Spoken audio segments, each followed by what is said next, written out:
Hello, everyone, and welcome to the next installment of this wonderful Jaspers Game Week that we have been having. My name is NVCDM. I use he, they pronouns, and I will be your NVCDM for this game. I am very, very excited to have a bunch of wonderful people here with me to play some Dungeons and Dragons. But before we kick off with that, I would just like to say that although we are coming together today in a digital space, we wish to acknowledge the traditional owners of the lands we all find ourselves on.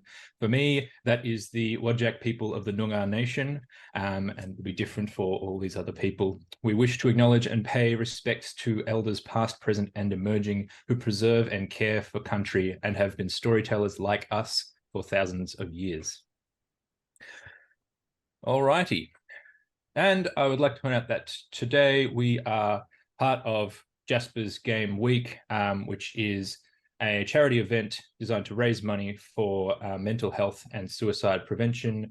You can, of course, participate by influencing the game in whatever manner you see fit, using the Tiltify donations, !Tiltify in the chat. These donations will go to benefit the Black Dog Institute. Now, with the housekeeping out of the way, it's time to introduce our lovely co-conspirators. So I am going to go in order of whoever I see first in my Zoom.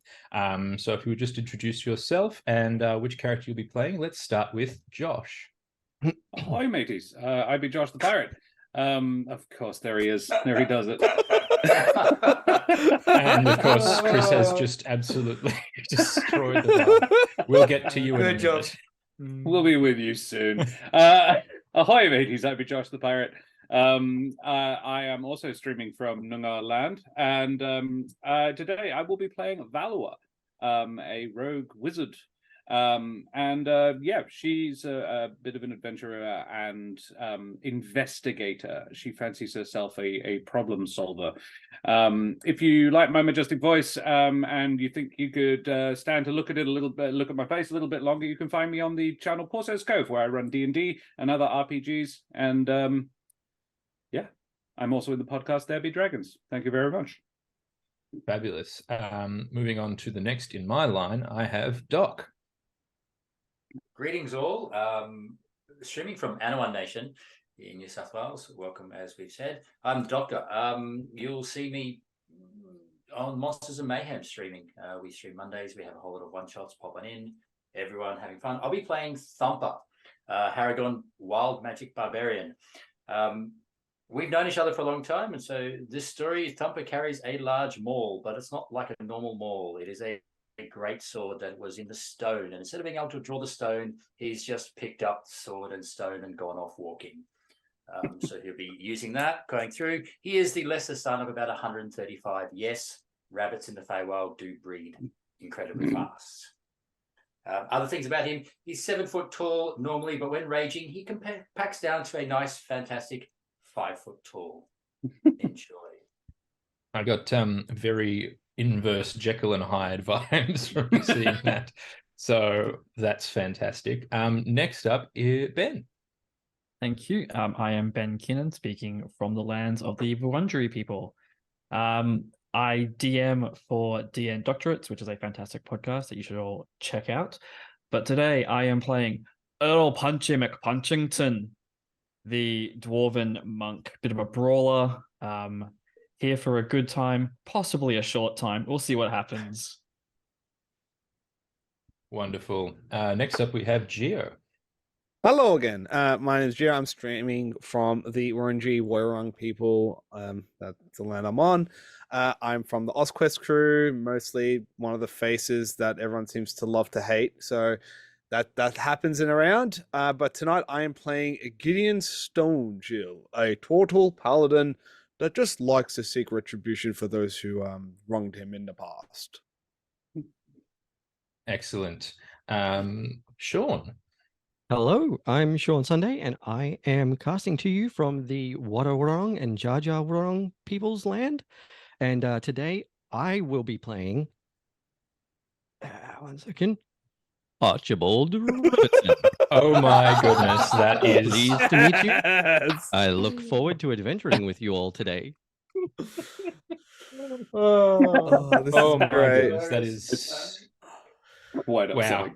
That is And yeah, fabulous. I am the author of The Hunger of First Peak and upcoming Shifting Spire adventures, and host of the comic book chat show No Capes, which is kind of like a book club except cooler. And you can find me as Brain Beast Studios or No Capes wherever you may be looking. Fantastic. And by coincidence, last, possibly because he jumped in to the video late, is DeeTwenty. I think.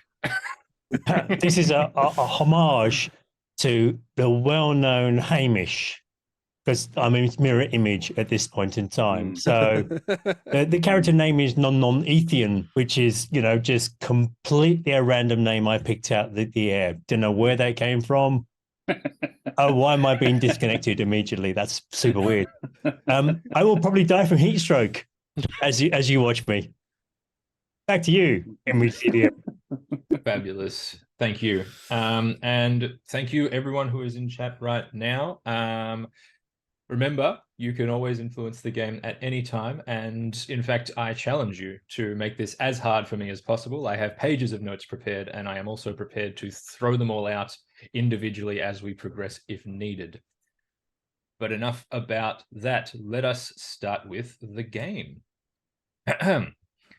So, you find yourselves in something like a green room, if you like.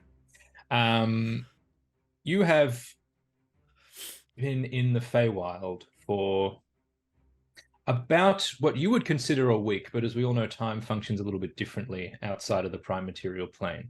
But you would estimate what you would think is a week. The reason you are here is because you have been selected as the representative team for the material plane to compete in an event known as the Great Planar Games. These games, which are just almost legendary on the prime material, as they only occur once every 10,000 years, or shorter if you happen to be in the astral plane. But the purpose of these games is to see representatives from the planes compete to see who will be crowned the Plane of Champions.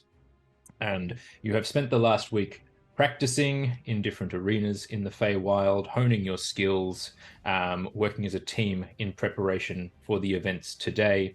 And you earlier today were led into the green room as like a holding area before the opening ceremony is about to begin. So, first of all, if we haven't already, I would like you to just give us an idea about what your characters look like, and also tell me what the uniform is for the team for the material plane. Well, I'm about 3 feet tall, and red, and blue, and kind of sticky. Perfect. And you have the perfect actual representation of what you look like, which is honestly still amazing. It's hard to imagine. Valor is a slender and extremely tall elven woman. She is very pale-skinned with long golden hair and blue within blue eyes, to borrow the term from Dune. I think she's the one who has, if not actually made the uniforms, then certainly the one who designed them. She is, however, rather literal. So she has selected a very plain material for the outfits, and so it is brown Hessian, and the cut is like a formal dinner wear, but made of Hessian. So everybody is wearing tuxedos. Made exclusively of Hessian sacks. Very uniform, indeed. Yeah. What else? Gideon. you describe yourself? Gideon currently is a orange turtle or turtle with a big shell. It's a little bit spiky and bumpy on the back. Always walks with a warhammer and a shield.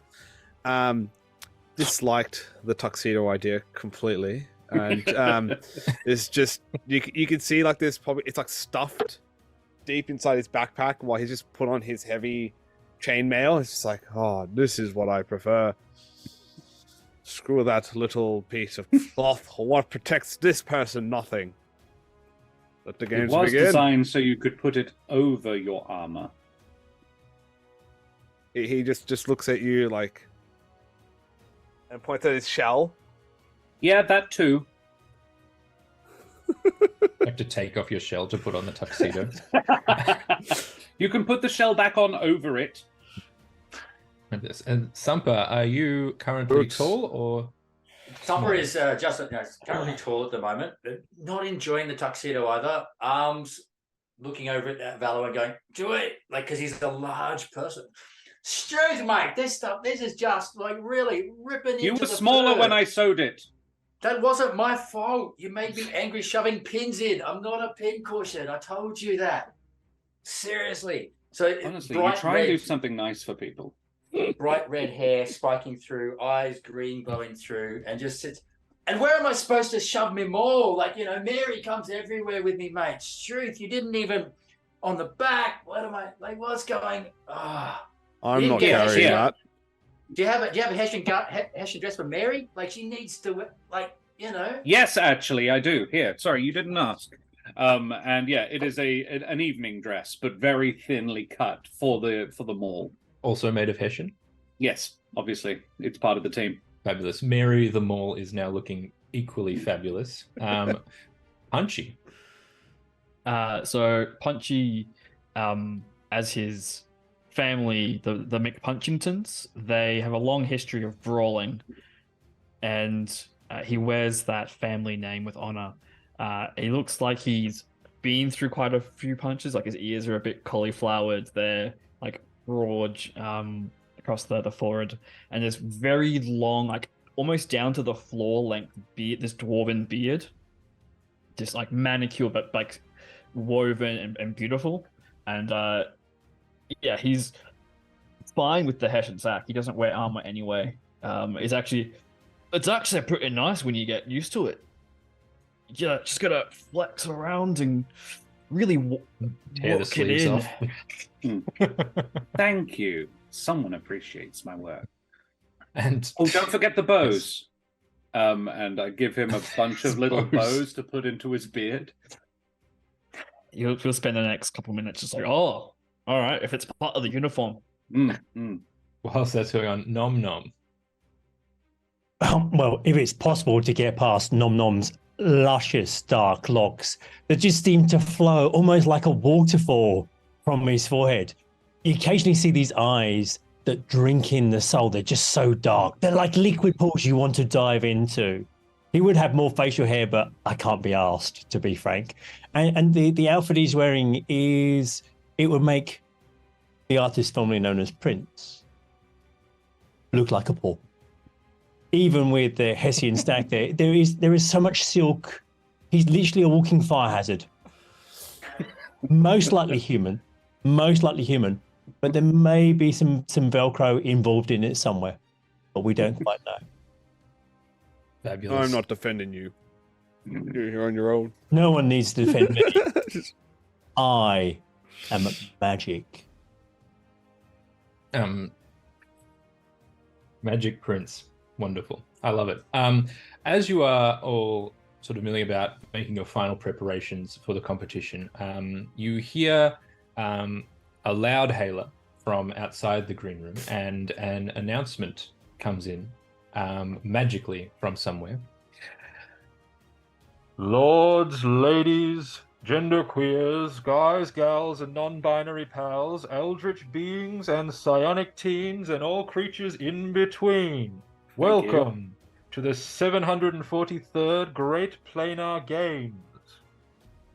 As you all know, competition pits teams from the material plane, astral plane, elemental chaos, Shadowfell, and the Feywild against each other to determine who will be crowned the Plane of Champions.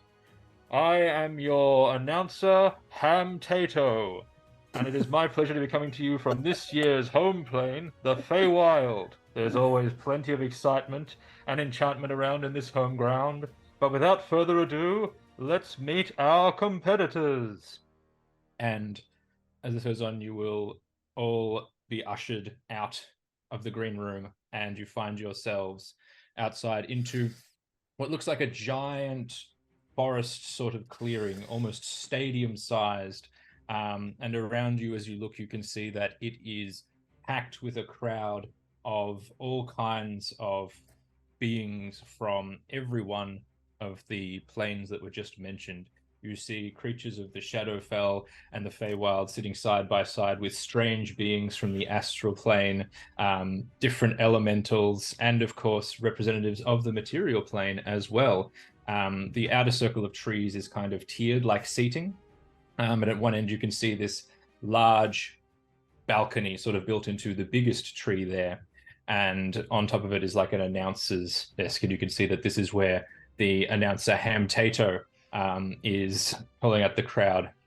As you look around, you see Ham Tato announces each of the teams in turn.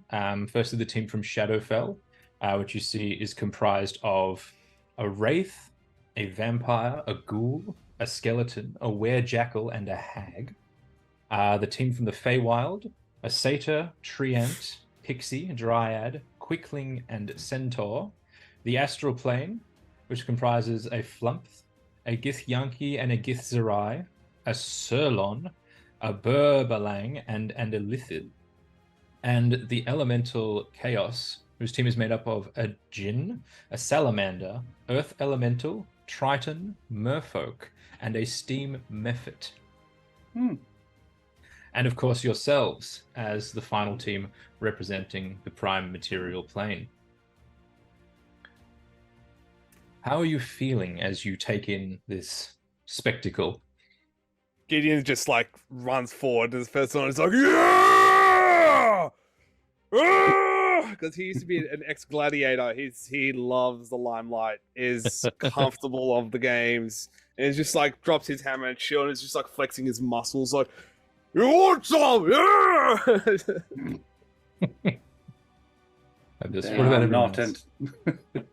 Punchy is waving around his family warhammer. He doesn't use it as a weapon; it's a cultural symbol for him. But he's waving it around to show, his family pride. Excellent. As you're doing this and sort of looking around, Punchy, could you make me a perception check, please? Yes, I can make you a perception check. Great start. 6. Oh no. 6. My passive perception is a 14, if that helps. Yeah, I feel like you should probably notice with your passive perception, even if you didn't with your active. But as you look around at the other teams, you are surprised to see that the team from Shadowfell, the vampire is someone you recognize, and they have this pale skin, tight leather clothes, and what sets them out is their huge leather hobnail boots. And you would know this vampire by the name Stompy McStompington, Satrap of Stompovia, and is your arch nemesis. Family rivals. Correct. All right. Thank you. Do we like lock guy. eyes from across the distance? Yeah, you notice that you guys lock eyes across from each other.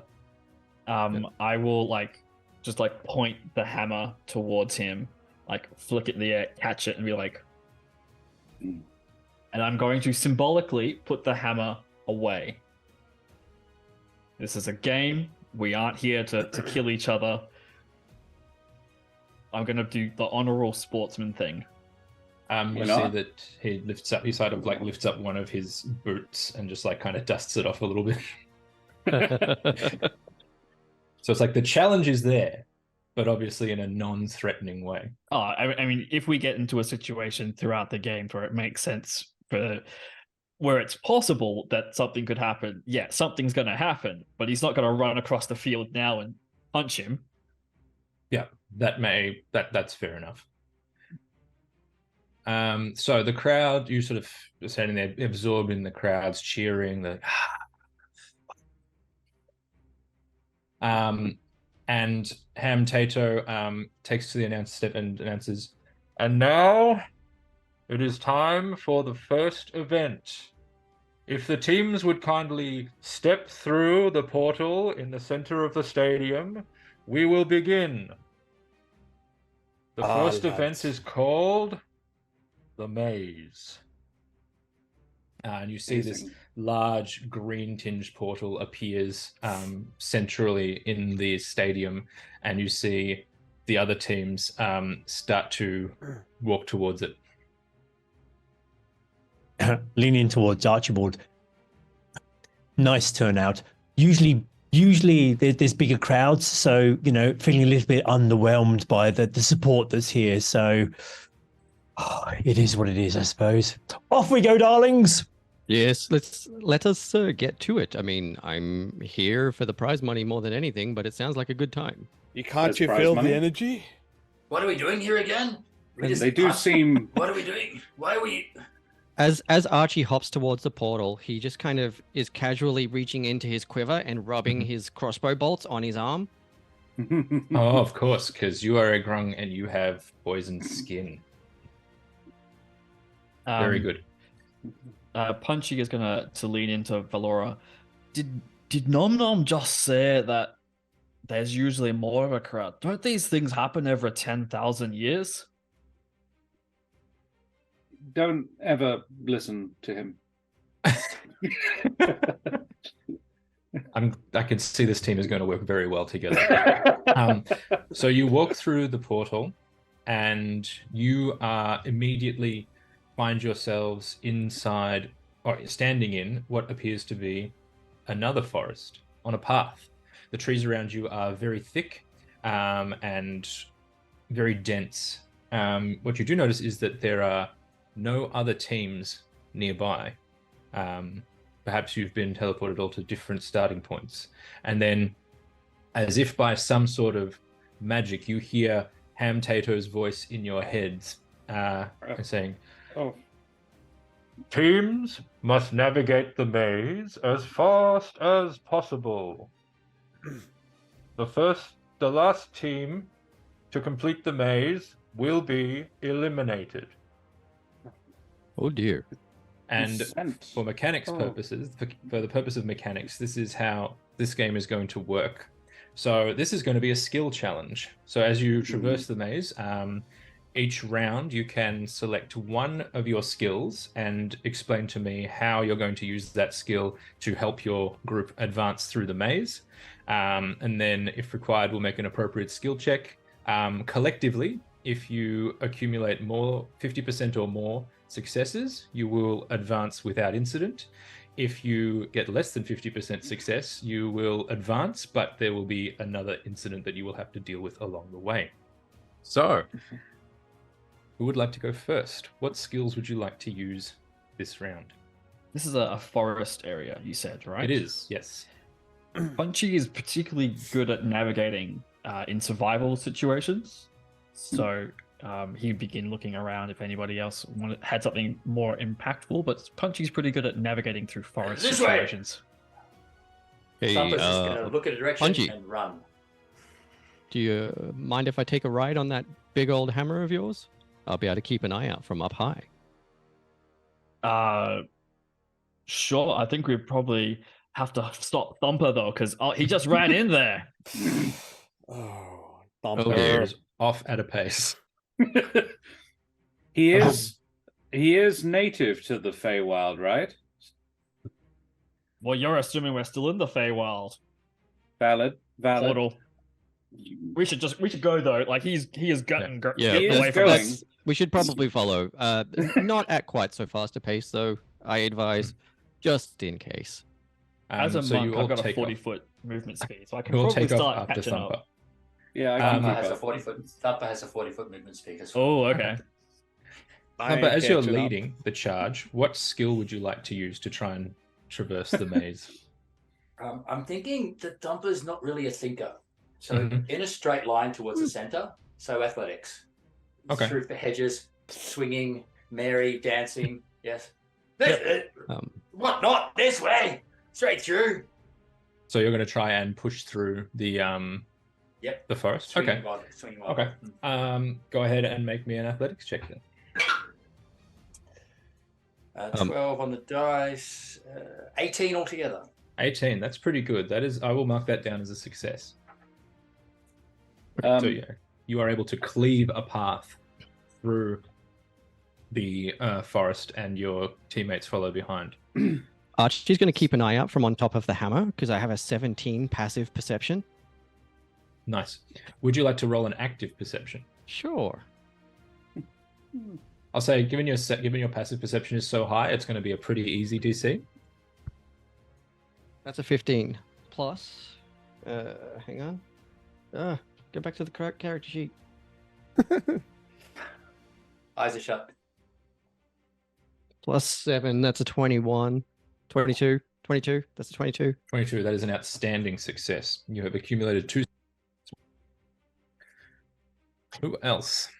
As we're strolling through, because Nom Nom only goes a jaunty pace, which allows his head to flow majestically through the air. With an occasional toss, it leans over to whoever happens to be around, doesn't really care, and says to the one thing, as a historian of such antiquities like mazes, usually you don't walk through whatever the weird bunny rabbit thing did. You follow the left thing through. And I'm going to try history of mazes to line my way through to advance us forward, please. So the idea being that you have some knowledge of how mazes are generally constructed. Absolutely, yes, if that gets me to win this game. Sure, go ahead. I'll say, like, this is a magical maze, so it's probably going to be a bit difficult. I'm going to set the DC at 15 and see if you can roll higher than a 15.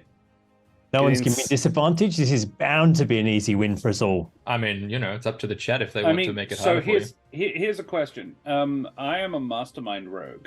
I can use help as a bonus action. And I feel like Valor is the person who Nom Nom was talking to. Mm-hmm. Having two brain cells to rub together. Can I give him a bonus? Can I give him the help? Yeah, you can give him the help action if you would like. That's absolutely fine. Excellent. Well, thank you. Your constant nagging has made it even more difficult to hear. And I went from an 8 to a 7, but fortunately, apparently my character, unlike me, is quite intelligent. So that was I'm really going to use digital dice because I can't see past this hair. Fair enough. It is a history check, which is a 16 by pure luck, unless someone wants to give me disadvantage. I'm open to it. Sadly, yes. Okay. So you've accumulated 3 successes. That's 50%.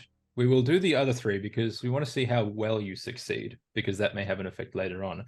But as you are considering all this history, you're casting your mind back, Nom Nom, to try and think of all the books you must have read on mazes. I've seen pictures. There's diagrams, very pretty. And looking around in the forest, you feel some of the inherent magic of this place flows through you. And I would like you to roll a wild magic surge, please. Oh no! Oh no! Hell yeah! Thank you very much. Oh, no. Thank you, chat. In this economy, right?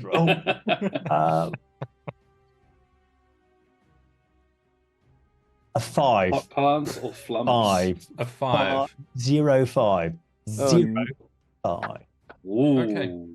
So, a 5. Very good. So, as you're standing there, you hear a resounding sound, and next to you appears a small little robotic creature that you would recognize as a Modron. Hello. I have been sent here from wherever I was to help you. Who are you? Look, who I My am word. is very, very important, but your tiny mind won't comprehend that. So I need you to help Gideon, who seems to be quite slow and oiling himself up. Just off you go, talk to him. Make sure he doesn't hurt anybody.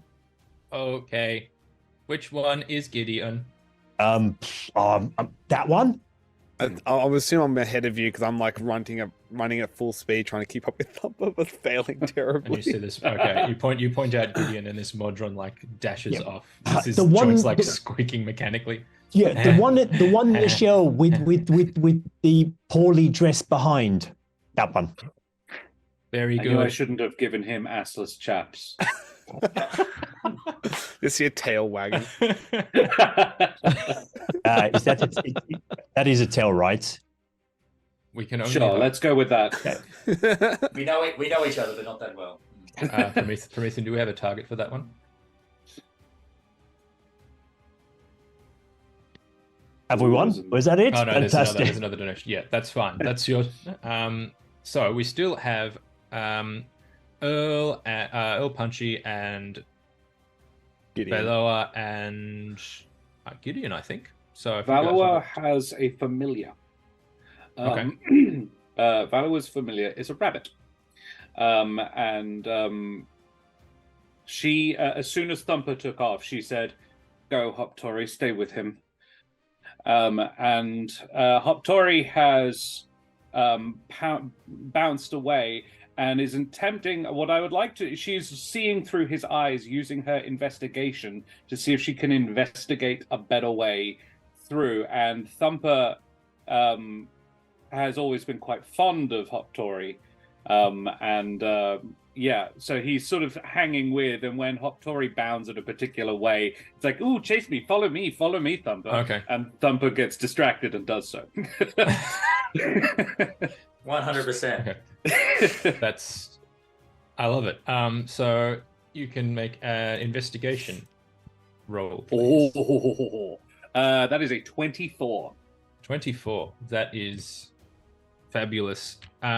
You do in fact see that they can find a better way through, and not only that, but they manage to distract Thumper from his path of destruction and steer him towards an actual path through the forest. Hoptori, wait, come back! Gideon. I think Gideon's so excited to be part of the games again. It just is probably going to use a survival to try and figure out, based on an instinctual level, of if there's threats. You know how like as you follow a maze, you can either go left or right or straight. They're kind of like little divergent paths. It's trying to use survival to figure out which path might seem like there's a foe or not, and for some reason kind of want to run towards the foe Okay. in a very bad way. For some reason likes combat, and that is a 19. 19. You guys are rolling well. 19 is a success. You get one more and you will have 100% success rate. So it is all on to Earl Punchy. Oh well, don't put the stress on me. Okay, so It's good. It takes it off me for a moment, which yes, is lovely. well, Earl Punchy McPunchington is going to get a feel for the maze. Often, magical mazes tend to have some like mind to them, and they often try to reshape. So he'd like to kind of use his insight to feel if something mysterious has happened, and if something is happening, kind of direct Thumper in the right direction. So he's going to try an insight, if that's all right. Okay. Oh. That is a 14. 14. I will call that a success because you're pretty intuitive, and given how well the team is doing, I think makes it a little bit easier on you this round. So yeah, you are able to get a sense of whether the maze is going to shift and which direction it might shift in next, and it helps to steer you through. So that is 100% success for that round. go team. Which puts you in a great standing because remember, you are competing against the other teams and not just against the maze. So getting ahead is important. So for the next round, you kind of weave through the forest. Sometimes Thumper is cleaving a path through the trees, and when you meet an appropriate path, veering off to actually take that occasionally. For this next round, we will do the same thing. You cannot use the same skill you did last time. Archibald, you have an advantage if you would like to use it, if and when you would like to use it. Thank you. Thank you. From Anonymous. Oh. Lovely. Well, Archie is going to leap off Punchy's hammer and try to land on the nearest tree branch. And I'd like to use survival to try to determine an advantageous path through the forest. Okay. How do you think you would be doing that? Well, Archie grew up in a forest very similar to this. Mm-hmm. So he would be looking for signs of poisonous plants and thorny plants and things like that. And like maybe traps. Okay. So And trying to avoid that. Okay, yeah. So looking out for hazards. Absolutely. Yeah. Go ahead. Looking out for survival natural check. hazards that he would find in the forest.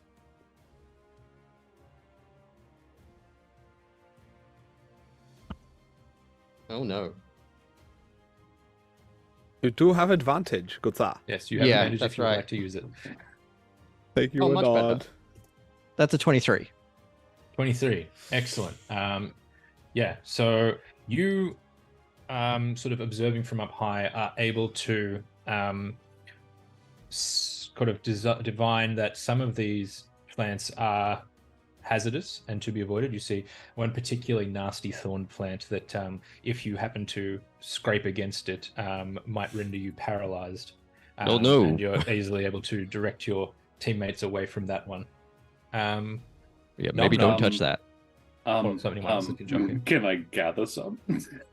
You would like to gather some of the paralysis plant? Yeah, I think I would. I just said don't touch that. I'm not going to touch it. I'm going to gather some. Doesn't that involve touching? How are you going to necessarily, gather it I'm- without touching it? I'm a wizard. Okay, so you're going to use like mage hand or something, or I was going to I was going to summon a Tensor's floating disc, which I would actually normally this is a very common practice for Valor. She attaches a small leash to her rabbit and then sits on the disc and uses it like a small chariot. So she would position the disc next to the plant and then with a rapier just cut some off and uses the disc to just float it away. And she says, "See, I didn't touch it." Okay. Yeah. I'm going to stay away from that. okay. Are you placing it in some sort of receptacle for later, or are you just going to leave it on the Hessian disc? sack. I have So much. That's called the Hessian. tuxedo. It's called the tuxedo. Okay. You have a spare tuxedo you would like to place. Okay. Yeah, Gideon's ripped off one that he just refused to wear. There you Okay, go. yeah, absolutely. Just This one will sleeve. not come. This will not come back to haunt me at all. But absolutely, you have some of this paralysis plant. I was like, that is a super useful thing that he shouldn't have introduced. Excellent. Try not to fall over. Good. So, what would everyone else like to do? And then, whilst sitting cross-legged on her disc, sort of being towed through the forest, probably not by the rabbit. She's Yeah, probably toad. sort of lassoed Gideon, who probably hasn't even noticed, just sort of wandering on his own way. She is going to sort of meditate and expand her magical senses to see if she can, detect. She's heard Punchy talking about the forest being magical and about how it can shift and reshape itself. So she is trying to sense the magical intent of the forest to do that using her arcana. Okay, absolutely. Go ahead and make an Arcana. That's a 25. I have a plus 10 for arcana. 25. You guys are so good. Yes, absolutely is a success. So not only do you have this paralysis plant, which is definitely going to be a problem later on, I can sense it already. Or at least someone, it may be me, I don't know. Yeah. I mean, I think Gideon will be dumb enough to actually eat it, not realizing what it is. Yeah. That's why it's in a sack, he doesn't like those. Thumper, what are you doing? So Thumper's looking around at his fellow group, and they're being very intellectual and stuff. So he's trying to join in, and he's going to be looking for a path, probably by following shiny lights and that sort of idea. But he's going to be investigating with a nat 1. Oh no! Yeah. Nice. And a -1 on investigation.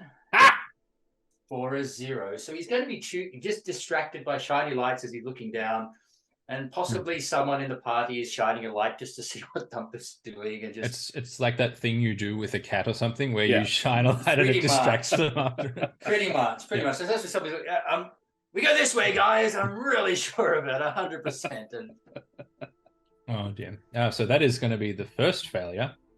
Out of curiosity, is Thumper pointing at like just a part of like wood or like just a part of the wall itself? Yeah. off a cliff. Yeah, he's pointing off a cliff directly or at a a tree, cliff.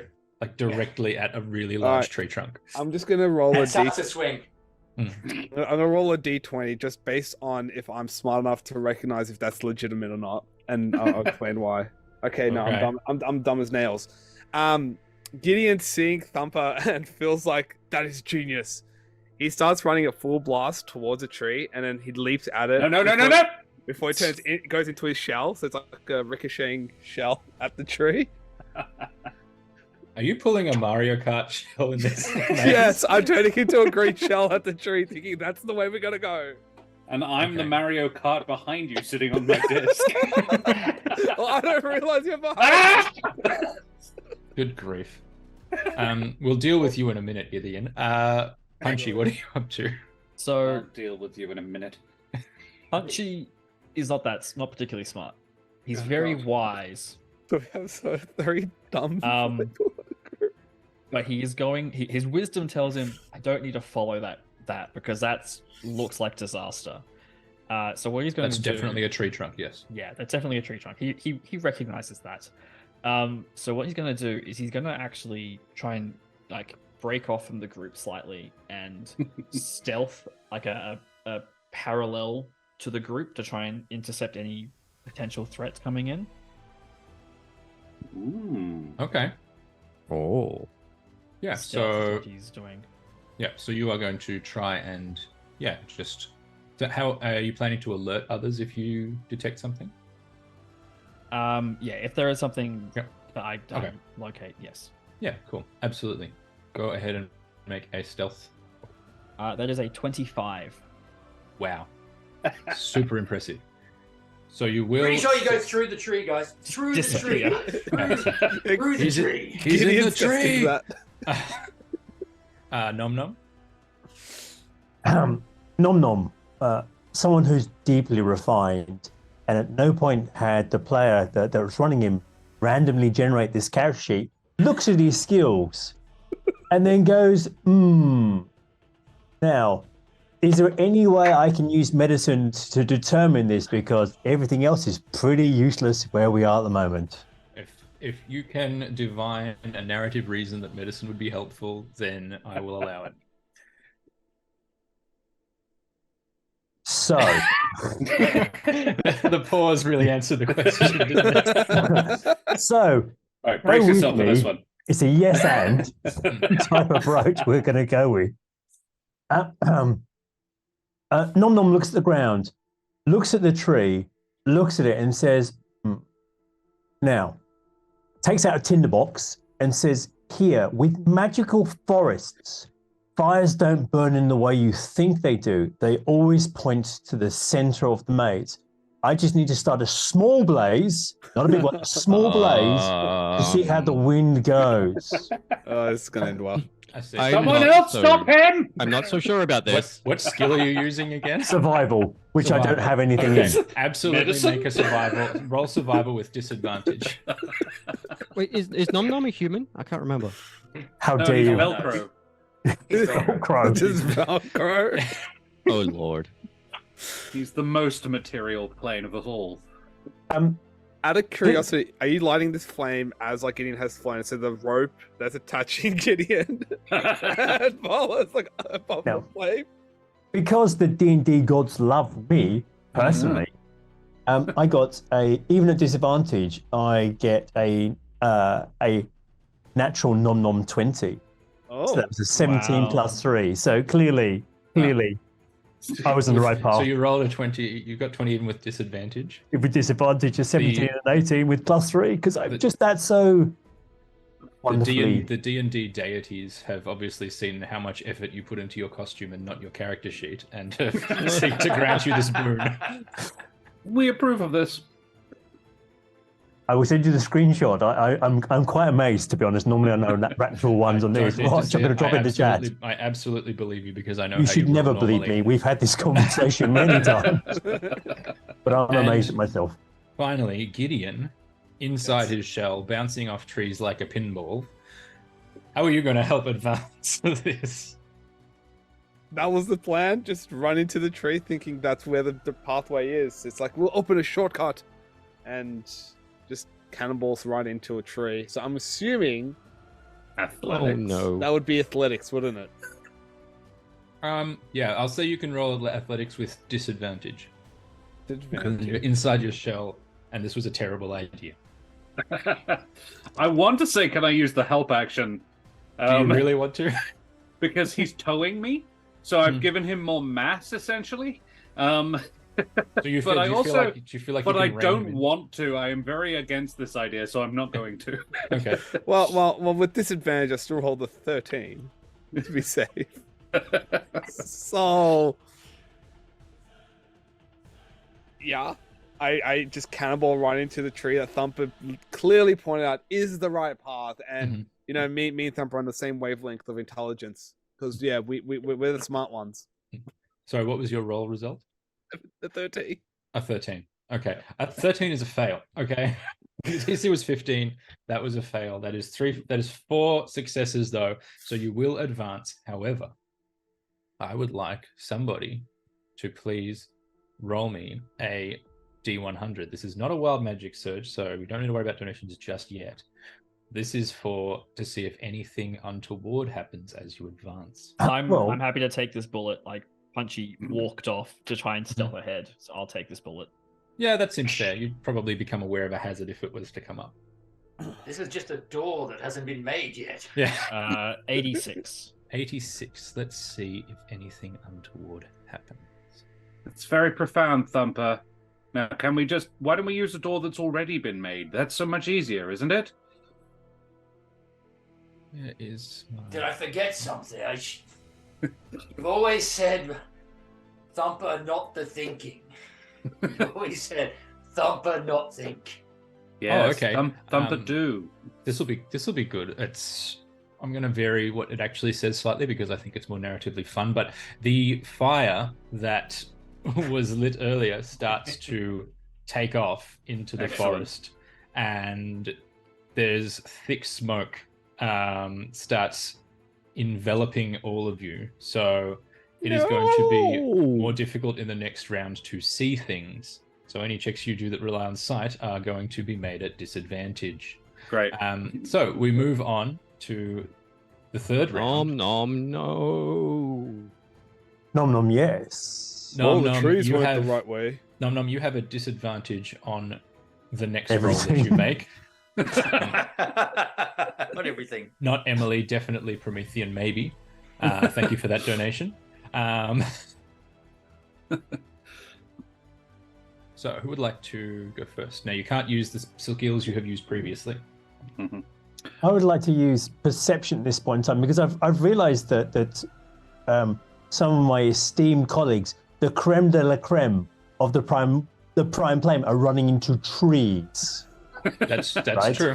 So I give a steely gaze to the bush around me, look around, see the smoke swirling towards what's most like the center. I'd like to perceive how to complete this task. Okay. Like watching the birds, the animals, the insects running away from the flame behind us. Yeah, make your check with double disadvantage because you have disadvantage from the smoke and disadvantage from a donation. So you can roll 3 dice and pick the lowest. Again, Oh, no. again, I will roll the first ones, and then I will have someone randomly. And the doctor, could you roll a dice because you seem trustworthy? I am completely not trustworthy in any way, shape, or Someone form. else to roll your final dice. Yes, please. Final dice. Yeah, I'll allow it. That's right. Regardless, DM. I'm going to blame the doctor for the natural one I've just got. So it's your fault, not mine. Yes. I would blame your previous success, The to tree. be honest. Through the trees. Through the tree. Through the tree. So yes, if I add them all together, however, That's all not those how that- dice that's together. That's not how that No? works. Oh, okay. Well, that was a natural 1, a natural that's- 13, and a natural 3. So we win. D&D. Well, that's a fail. Archibald, you had something you were about to say. Yes, Archie wants to do something a little sneaky. So should I Okay. tell you or should I DM you? You can just DM it to me if you would like, and we'll take care of that shortly. If someone else has what they would like to do. Well, Looking at the sorry. Okay. Punchy is kind of off a little bit further away. He might use his perception perhaps to try and see a way clear through the Everyone was smoke holding on to the perception, weren't they? Because it was a good score. And now we're all at disadvantage for it. Yeah, so Punchy's going to try and just see if he can perceive his way through the situation with disadvantage. Yep, with disadvantage.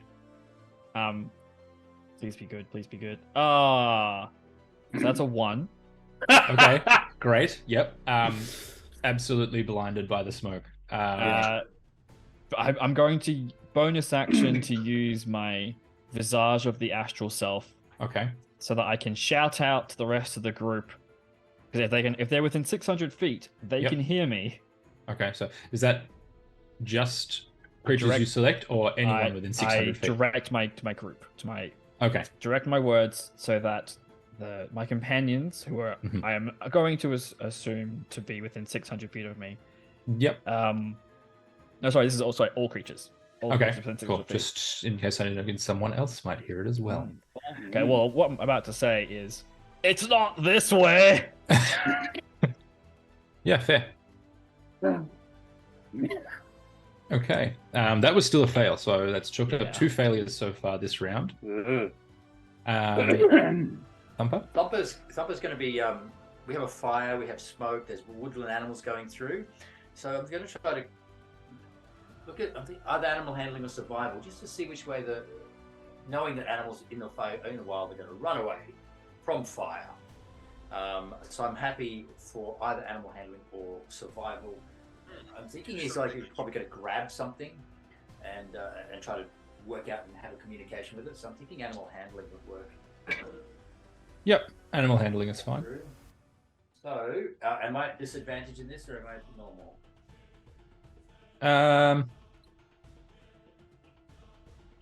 I will allow you to roll normally for this one. So that's a nat 20. Oh, fabulous. Let's go. That is Or a 23. fantastic. That's good. Oh, we've had a donation come in. That is good. So that will be a success. However, as you are using all of your senses to conduct this, relying not just on your sight, you as well feel the magic of this place surge within you, and I'm going to need you to roll a D100, please, Thumper. Uh-oh. What could go wrong? 20. 20. Okay. Dun. You cast grease centered on yourself. Oh no. Excellent. Wait. In the middle of a fire. So I'm thinking actually, Fire? Hang on. Is maybe I squeeze the animal a little bit too hard. Just a little twist of lemming.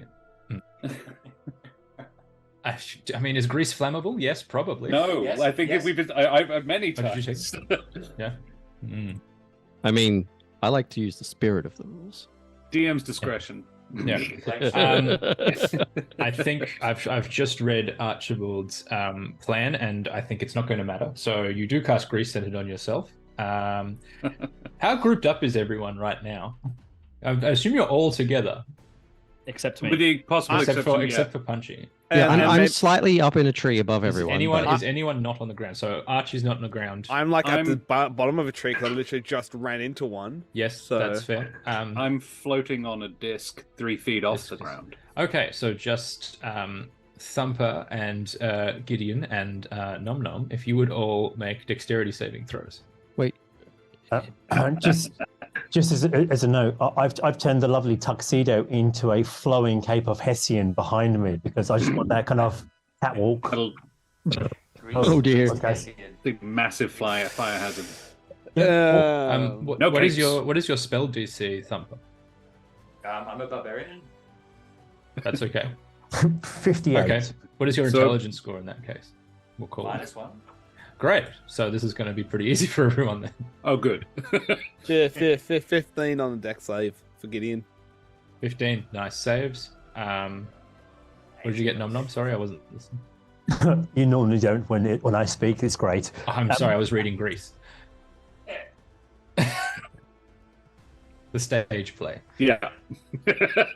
Okay. Greece. That's a fail. And Gideon? 15 was my deck save. Oh, sorry, you got, sorry, Thumper was the other one who was missing. 18. 18. Okay, so Thumper and Gideon both pass. Nom Nom slips and falls over. oh no. Can I use Yeah, okay. a performance check Oh, okay. to gather my wayward companions who are sort of blundering blindly through this smoke, sort of, everyone this way, come this way, honestly, for goodness sake. Tori, let's go. And So- follow the sound of my voice, everyone. Just follow me this way. So you Always are talks. going to He always talks. try and rally everyone. Yeah. Yeah, go ahead. Ooh, that is a filthy 20. Filthy 20. Absolutely filthy. Excellent. So far that is 2 failures and now 2 successes. Archibald, please make a stealth roll for me. Okay. Mm. Oh no. Oh, hang on. Maybe. Loki's so scared now. Stealth or sleight of hand? You know what? Either. You can make stealth or sleight of hand, whichever one. Okay, that's an 18 then. 18. Nice. That's a success. I will. That one. So, yes. You have succeeded in what you were doing, which was to surreptitiously put some damp earth onto the fire to put it out. So the next round, this smoke will dissipate, and it will probably be a lot easier for everyone. Now, who am I missing? Because I've completely lost track of what's going on. It would be Nom-nom, me. wasn't it? There we go. Gideon. It would be Gideon. Okay, so clearly the tree didn't work. So Gideon just casually walks past Thumper and then sort of smacks him back of the head with his shield. Next time, point in the right direction. The animals said go this way. The animals now know which way to go with the fire. And I went that way, and I hit a tree that didn't work. Think. You're the smart one. But they said no think thumper. Oh yeah. I did, and I stand by it. Oh yeah. And then Gideon points to Velour. You're the smart one. Yeah, that's the yes. What do you want me to do? That way. That way. Okay. I just I make a perception check in a direction that Velour is pointing at. Go ahead. Roll it with disadvantage. I want to know where I'm going. 6. 6. Plus 0. If somehow you walk into another tree, just straight headfirst into the trunk of a tree. Oh, wrong direction. I mean, generally in that direction. Not. You do have to avoid obstacles. You're lucky I'm not divine smiting you right now. Excellent. Okay, so you progress through the maze, turning a corner. As you turn a corner, you can see just in the distance light, as though at the end of a forest tunnel. It seems to be the way out. But as you do so, I would like someone to roll a D100 to see if anything bad happens at this point. I'll go this time. Let's see what happens. Hop to it. How long have you been holding that one? It croaked out of me. 90. 90. Okay, interesting. It was a very riveting tale right there. It is so much fun being on the receiving end of the puns. Oh, okay, interesting. All right, in that case, what we will do is, can you roll me as well a d6, please? Ooh. 2. 2. Okay, 2 is... Okay, so you all turn this corner, and as you do so, a ways ahead of you, probably about 60 feet or so, crashing through part of the forest, you see the team from the Elemental Chaos ahead of you, who Shit. start racing towards the exit of the maze. So this is the final round. Now you're going to try and see if not only can you make it out this time, but you can see if you can beat the team. How far from the away Elemental are they? Chaos. 60 feet in front of you. 60 feet. Okay. Yes. Okay. So one more action from each of you. You cannot use your previous skills. If it is a skill action, you can still do everything else as normal. But to see if you can beat the team from the Elemental Chaos. Okay. I have a Nom Nom, beautifully glistening in recently fresh grease, almost a glimmering vision of beauty. Goes Team Chaos, throws open his shows, thrusts some pallid white flesh, and persuades them to stop and stare at his awesome body. Persuasion. Thrusting. Persuasion. So you're trying to distract the other team. More than that, I am beguiling them. Beguiling them. With Oh God. look at this body. Look at this hair. Look at the grease. Slow motion. Okay. Roll with disadvantage. All of a sudden, a magical car just appears out of nowhere. And just see Nom Nom like on the car windshield. It's so. Can I use my bonus action to help him? How would you like to use your bonus? You just want to do the help action? I want to do mechanically it would be using the help action, but I want to use prestidigitation to make shiny lights glitter around him. Okay. Yes, you can use prestidigitation to make shiny lights around him. I will allow you to just roll normally. Yeah. No, Ben, could you just roll a d20 for me and tell me what you get, please, and add 4 to that? I like how you've just outsourced all of the stuff you have to do to other people. So it was a +4.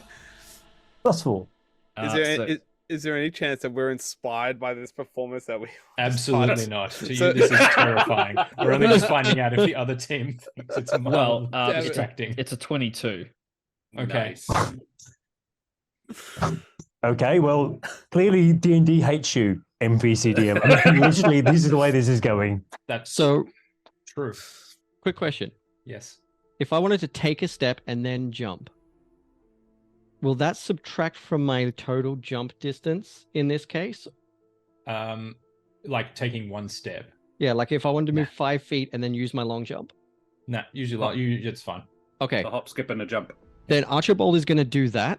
He's just Yep. going to like take a step, leap, Mm-hmm. cover half the ground between us and the other party because my Yep. jump speed is 25 feet, Nice. my long jump. And then I'm going to just like throw my little webbed hands out Mhm. and telekinetically shove someone to try to trip them all over. Ooh. Okay. Ooh. Who would you like to target? The team from the Elemental Chaos is there's a merfolk, a triton, an earth elemental, a salamander, Merfolk. a djinn. Okay, you want to target the merfolk? That tail looks like That's good. someone with a tail Yeah, sounds that- like they're yeah, the most likely to that's- tangle everyone that up. Seems like a logical conclusion. Absolutely. Go ahead. All right. Let me just double check how I do that. Now, is there a Um, save or something that has to be made? That is what I'm just double checking. Thank you. Strength. Strength save. Post strength save. Okay. They got a 13. Oh shit. They passed. Just. Oof. A valiant effort, but the merfolk is just able to steady themselves using their tail. Hey, what if I cheat and buy a disadvantage for the merfolk, which I'm just doing now? Then you would be way too late. You should have Yeah. done that in anticipation of it. I have a use for the branch that I picked up a little minute I ago. was wondering if this was going to happen. I was thinking, Viola still has that paralyzing plant. Yeah. So, Valor, I also refined what the Tensor's floating disc doesn't look like because it's invisible, but it's a skateboard. Okay. Yeah. So she is using it as a skateboard. This is a common practice for her. And yeah, she is using that to go as quickly as possible. However, on her way, she yells out, "Quick, follow the little red toad!" And she... I'm a frog. She reaches into her burlap sleeve that she's been holding this plant with and just uses her acrobatics to throw the plant at these people. Okay. So Just sort of in their path. like something out of Tensor Hawk's Underground 2. Sure. Okay. Yeah, sure. Use your acrobatics. That's a filthy 20. Fabulous. Nice. So how big? While I am roughly how big? skating, I'm going for the gold. I'm going for the finish So line. whom are you trying to hit with the? I'm looking at the biggest. I want the largest or the one that's furthest ahead, the one that's in the lead. Okay, I can tell you that the largest I think would be the Earth Elemental. Oh, who maybe I do not that not one. think is going to respond to the paralyzing plant. No. It would definitely a squishier one, but one that's one that's maybe a lot of limbs. Is there was there a Shahagan? No. No, the Triton or the Merfolk are probably your best targets. Let's aim for the Merfolk then. Let's. We're I think Archibald we're picking was on the Merfolk here. Yeah, I mean they're probably super slow if they've got a tail and they're going through a forest. There's no water. Yeah, maybe the Triton then. Okay. So you succeed. So yes, you do hit the Triton, and you see like this. You fling this branch, and it sort of just grazes across their arm, and they look down, surprised because it's not really. They've just sort of been grazed by a branch. It's not something particularly intimidating, and then they just sort of freeze and just fall mid-stride. Okay. Whoops, Oh come to my. me. Excellent throw. Thank you. A fine hit. So I have a question. So how far are we from them again? So You personally are 60 feet. 60 feet. And then how far are they from this like entrance thing? Oh, don't know. It's hard to estimate from here. The light is just up ahead, maybe 100 feet. Maybe. Oh no. Okay. I'm That's going not to suspicious at all. I'm going to run my 30 feet. I'm Mhm. then going to cast Misty Step. Yep. But instead of being in front of them, I'm gonna who's the one in front of like in that group that's ahead of us? Like who's in their lead? Who's in the lead? The Steam Method is in the lead. All right, I'm gonna try. Can I Misty Step like 10 feet above him? And then Okay. I want to go into my shell and just like sort of land on him. Blue shell. So it's I like a see. blue shell. Yeah. Okay. Mm-hmm. Yeah. Give him the chair. Now Yeah, I don't know go- what to roll. You want me to roll for that? I would just make an attack roll. Just an attack roll with. Could I say this is an acrobatic-y thing to do? Because I'm trying. Because you think because you reckon your acrobatics is better than your attack? No, I think we'll make it an attack roll because it's not really acrobatics because you're using Fair a spell point. to appear there. So I think we'll just make an attack. All right, so just all right, no worries. Normal attack roll. I just add my strength modifier. Yeah, absolutely. That is 13. 13. Yeah. Chat, help, please. Advantage, help, anyone? Who? So I just need to roll down my The screen 13. of all the others. That hits. 13 does hit the Steam Method. So you see you see Gideon runs forward, just kind of disappears, reappears above this Steam Method, pumps all of his limbs inside his shell and just drops. And you see like this Steam Method, this round shadow appears above them. They look up like ah. So yeah, Oh my. fabulous. Thumper's like looking at this idea. We've been a team before, so he's going to look at Punchy and go, No, let's go. Punchy's not here. Punchy's still not with the group yet. Look Punchy for is off. Punchy. Punchy's off to the side. Look for Punchy, not see Punchy. Start running Good forward. record. As he gets 40 feet, parting, picking up our lovely Archibald, and getting into 40 feet, leaping. Using Quick a question. waterfall How are you picking me up? by your Hessian. By your Hessian. Thumper would know how to safely pick up Archibald. Like, you guys have been together for a while. This isn't the first time you've done a frog Not the first scoop. time he's yeeted you. He's done a yeah. It's not the first time he's picked up a Yeah. poison frog. Yeah. Has learnt though from many fans. Yeah, it's happened. It's Don't happened lick the to frog. all of you Don't at lick the least frog. once. Don't lick the frog. And it's Don't happened to lick the frog. Gideon. It's happened And to speaking Gideon with more Punchy, than you should once. probably be careful touching the top of your warhammer. As come should up later. everybody else. No, it's okay As he- because as you he have goes- little as he goes sandals. past. As he goes running past, he goes to says Archibald, here's this. Yeah. Don't lick the frog. Don't lick the frog. Don't lick the frog. Picks up the frog, Please don't lick the frog. leaps at the end of it, and lands. So that will give me a total of 55 feet of movement, and we'll reach out using acrobatics and just launch little Archibald at the method. The method got that has squashed. been Oh, dropped no, onto no. by The finish Oh line. no! Who didn't get squashed? Who didn't get? Let's go to yes. Triton. The The Triton. Triton, yeah, go ahead.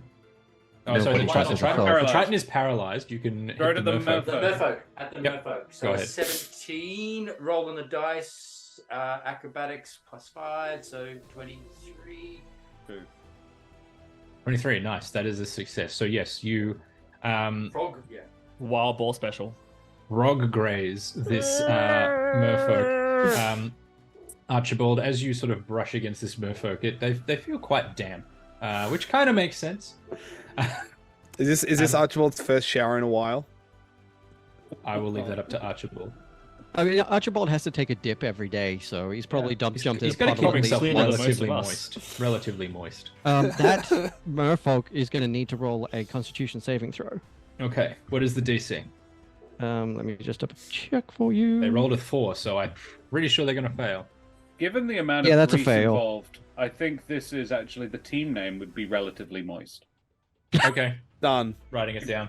Team is relatively Yep. moist. Yeah, that's a fail. So that means they're poisoned for 1 minute, and they can try the Constitution saving throw again at the end of each of its turns. Okay.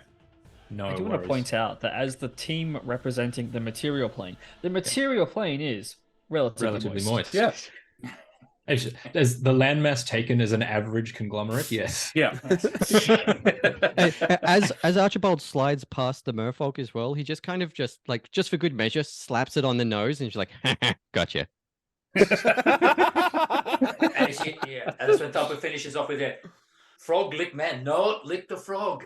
Just remembering. And So, Punchy, that you Punchy, are the last yes. one. Hearing Valora say, "Everyone come this way," and then hearing the stuff happening, he tries to make a beeline through the maze, and I think he pops out like through the hedge, just at where this group is, Mhm. with both his fists and his beard rising up to be a third fist. Yes. his astral self fist. He's going to try and intimidate the elemental plane group to try and be like, "Stay there. We're going this way." Okay. So they have been like essentially decimated out of nowhere. So yeah, go ahead. I do want to point out as well, because shake your I beard have fist. my astral self visage up, I get advantage on this roll, which is good that I need it, because that is a intimidation of 10.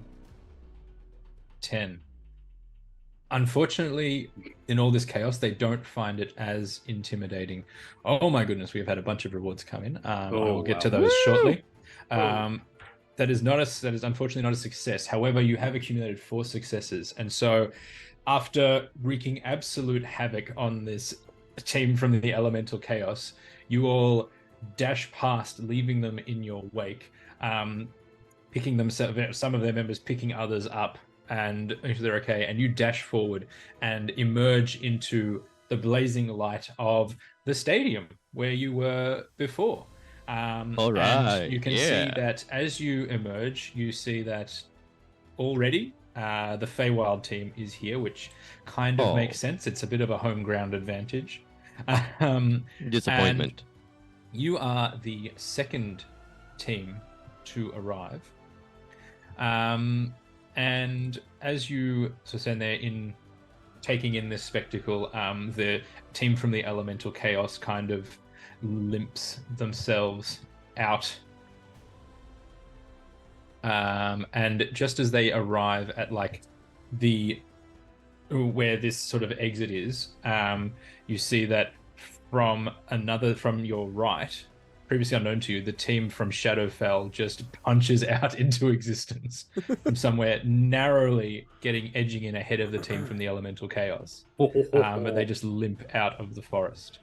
And as you all emerge, you hear your lovely MC, Ham Tato, announce, "And with that, the final team and the team that will be eliminated for this event is the Elemental Chaos." Yeah. Oh, that's so probably sad. That's probably for the best. They're probably pretty pissed off with us. I'd say so. Some of the crowd cheers, others boo. The audience members from the Elemental Chaos are obviously very upset. And you see that team is led away to an atrium off the side of the stadium, presumably to be healed before being booted out of the competition. So the method Sorry, is not sorry. steaming. The method is absolutely that. steaming. The Triton is still paralyzed and is being carried by the Earth Elemental. Victory. I miss this. At the end of this event, we've had a bunch of donations come in, so I am going to just reel these off really quickly. So we have advantages for Doc, Geo, Ben, and DeeTwenty for some reason. So please make note of those and use them when you feel appropriate. There's also another name in NPC, which is going to be great fun. I will get to that also shortly. Is there anything you would like to do? You have a little bit of time in between events if you would like to heal yourselves, or if there's anything you'd like to do to prepare for the next event. Don't know what the next event is, but if there's anything you'd like to do to prepare, please feel free to. I would like to take one of my crossbow bolts and just quickly tie it onto the end of my hempen rope. Okay. Just in case. You never know when that's going to come in handy. No worries. You can absolutely do that. Nom Nom would like to get a mani-pedi, please. You okay? Not for any particular advantage, just for fun? Valor, can you help fix this chafe? They chafe when you run fast. Oh, sorry, Thumb. Oh, sorry. Yeah. Chafe. Yeah. It's either going to be fix it or no pants. No. The team colors are important. So yeah, she basically. Yeah, we mentioned assless chaps before. She just removes the groin of the trousers. Okay. He's a rabbit person. It's mostly fuzz down there anyway. Yeah, it's mostly fur, and a lot of it's internal. Though the testicles aren't. I have rabbits. Punchy is going to spend the time taking the leaves out of his beard as it loses animation and returns back to being a regular beard. Beard. Yeah. Do the bows remain intact after using your beard as a fist? Well, that's what you tell me. You're the DM. I'll let you make that decision depending on how much flair you would like. He's an excellent beard fighter, so he knows how to flat the bows in without being a problem. Okay, he's a seasoned beard fighter. Yeah, fair enough. Love the mental image of the fist, the beard fist with little Hessian bows in it is excellent. Yeah. The McPunchingtons have been beard fist fighting for years. Archibald, you were saying something. Yeah, before we go for the next round, everyone, does anybody need me to slap anything for them? Yeah, I get out the rapier and say, yeah, look, if you wouldn't mind. Couldn't be if it's another race, and they probably won't be. Valor would like to manufacture a disguise. Okay.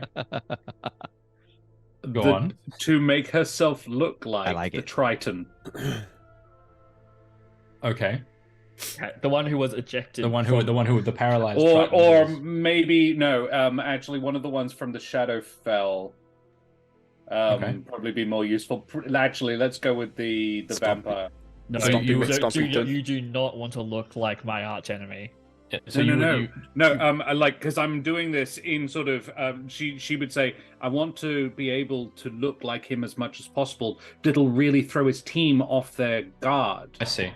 So I will try very hard. So you want to try and disguise yourself as Stompy McStompington, satrap of Stompovia, arch nemesis of that pretended Punchy McPunchington. I want to be prepared to do that. Okay. I want to manufacture a disguise that I could don rapidly to look like that if necessary. Okay. Well, Punchy McPunchington Stomper would is like to going to help do that, everything yeah. he can Yeah. to remember that that this is Valora and not my rival Stompy McStompington, satrap of Stompovia. Yeah. Thumper would like to help, but probably not that helpful being a large rabbit. Like, no, I think more blood. Yeah. Tear it down here. Yeah. Possibly at a disadvantage, but definitely helping. Okay, so you guys do all of this, and once again you hear your MC Ham Tato over the loudhailer. And it is now time for the next event. 1 team has been eliminated, 4 teams remain. If teams would step through the portal, please. And so another portal appears in the center of the stadium, and you all walk towards it. As you step through, you find yourselves in a dining room. Some sort of a great hall. No. A long table is there, set with elegant cutlery. All the other teams are there as well, in various places around the table. There is no food that you can see. However, you do see at one end of the room an incredibly large pile of raw potatoes. And as you take this in, you hear Ham Tato speaking over the loudhailer. Our next event is entitled Paralyzing Psionic Potatoes. And to explain the rules of this event, here I'm going to hand over to a representative of the astral plane, Sopo. And you see this like withered, like Githzerai walk up and address all of you. And he says, "Hello, I'm Sopo.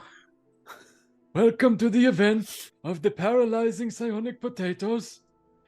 So for this event, the teams must eat as many potatoes as possible within the time limit. But not all of these potatoes are just potatoes. Some of them have the tadpoles from the illithids in them, and if you eat one of those, it is going to cause you to go a little bit insane and not be able to participate anymore. Okay? Everyone excited? I'm very excited. Sounds like dinner at home normally. Yeah, Gideon's mouth is like watering. Morally, how is Archibald about this? Potentially eating tadpoles. Well, I mean, they're more like squid poles, so okay, all right. I'm not too worried. And so for mechanical purpose, for the purpose of mechanics, the way this is going to work is that each round you have a couple of options. So you can grab 2 random potatoes and eat both. This will expend your action and bonus action. If you would like, you can make a perception, investigation, arcana, some sort of check to try and find a regular potato. However, if you do so, you will only be able to eat 1 potato on that turn. Or you can do anything else to assist or hinder the other team. I have a question about the rules. Yeah? What do you want to know? What does eating qualify as? Like, do I have to chew it or just put it inside me? No, you cannot just swallow, but the potato has to be inside of your tummy. Cool. All right. Thank you. Okay. Question. Are we Me able or to first interfere with the other teams? Yeah, there's nothing in the rules about interfering with the other teams. Just make sure you eat as many potatoes as you can. So what I'm hearing is we don't have to eat the most potatoes. We just have to make sure we don't eat the least. I've got that whole potato eating thing.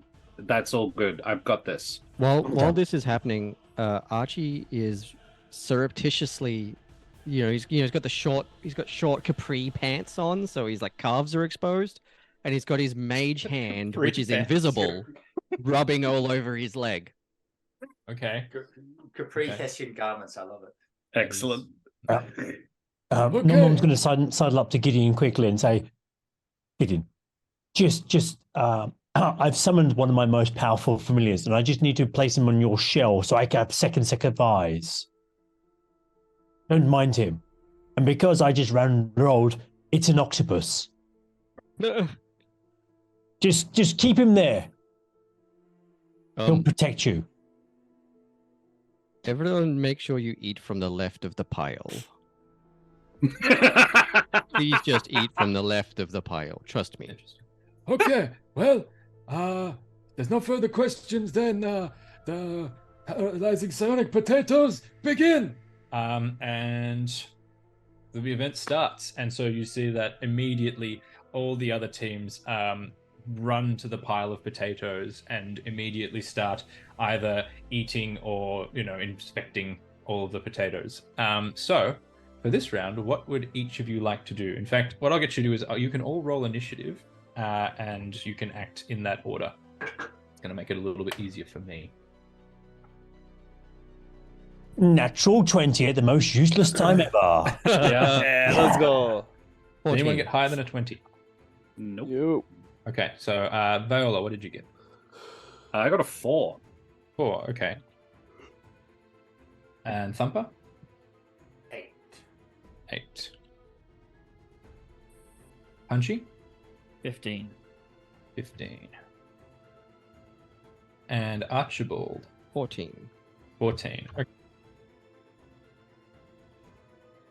In that case, Nom Nom, you get to act first. What would you like to do? So we've been together as a group, right? Absolutely. I'm going to cast haste on the hungriest member of the party that's just going to just go through this pile like we see them every time. So who's the one that will just literally just demolish? Because haste, you get an extra action, right? Yeah. Who's that? I'm eating it all. Valoa is looking oddly like I'm up. I've got this. Valoa looks so geared towards this event. It's like, this is I woke up today and I was built for this event. Yeah.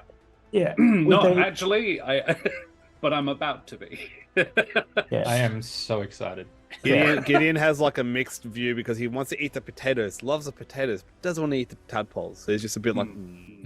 Well, me and Val go back, way back. And with the reflection of my mirror, I'm like, you've got it, babe. So you And the cast look haste of on sheer revulsion that comes across her face. Yeah. It's like, She's like, Yeah. oh, maybe I am born with it, but oh. haste is cast. Thank you. haste. Okay. Fabulous. Is haste an action or a bonus action? It's Sorry, I it's can't it's it's sorry, it's the an action casting for me to cast. It's a bonus action for me to sit down and look good at the same time while remember. throwing Okay, stuff yeah, up fair there. enough. Use your bonus action to look good. Make a performance check. The DC is very high. Well, that's a 7, so that should smash it out of the park. 7, yeah. So you cast haste on Viola, and then you go to like sit back into a chair and just miss the chair and sit on the floor. You still look very cool, but everyone noticed that you missed the chair. Okay, so that is Nom Nom. Punchy, you are next. What would you like to do? Okay.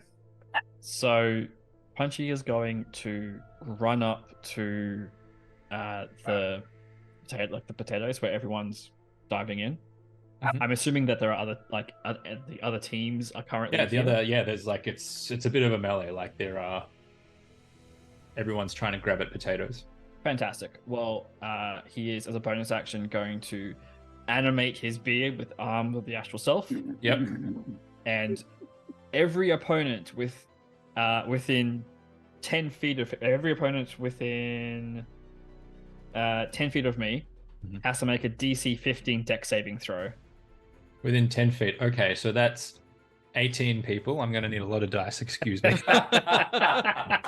Each creature of my choice. So every enemy team. That's what I figured. Just a quick side question. If you were to say ape the tadpole, would you become diseased? So, and I didn't articulate this earlier, and that's my fault. It's that, so essentially you would become unable to participate in the game anymore. And what happens is, as you kind of saw with the team from the Elemental Chaos, they have medics and stuff who will heal, revive, restore limbs as required if the team needs to keep participating in the games as a whole. So once this game finishes, if you have succumbed to this psionic paralysis, you will be restored to normal. Okay, because if you don't need to worry about that. I was just curious, because if they give you a disease, technically speaking, I can just eat all the potatoes and not worry. Yeah, I know. I anticipated that might come up. Damn it.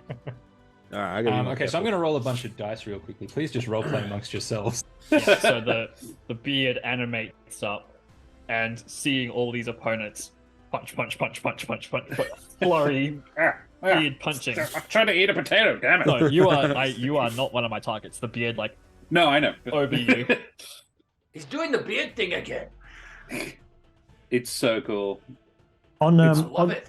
Okay, so what's the DC?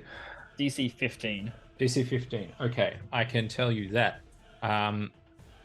One member of the Shadowfell team failed, which was the Ghoul. Okay. One member of the Feywild team failed, which was the Dryad. And 3 members of the team from the Astral Plane failed. All right, well, the ones that fail are going to take 2d6 force damage, which is 6 points of force damage. Yep. Are they pushed back in any way? From the pile of potatoes. Okay, so just taking damage. Okay, just taking some damage. But I had to summon the beard. No, absolutely, I totally understand.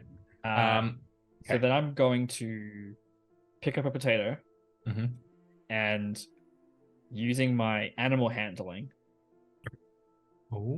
try and coax and be like, "Is there a tadpole in here?" Okay.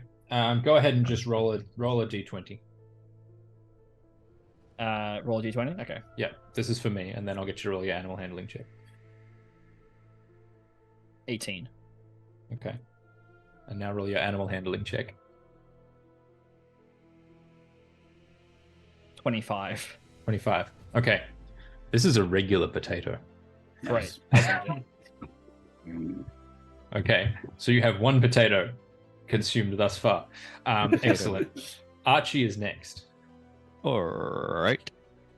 I'm going to walk over to the pile of potatoes, and I'm going to mimic like I'm flicking my tongue out and grabbing a potato and swallowing it.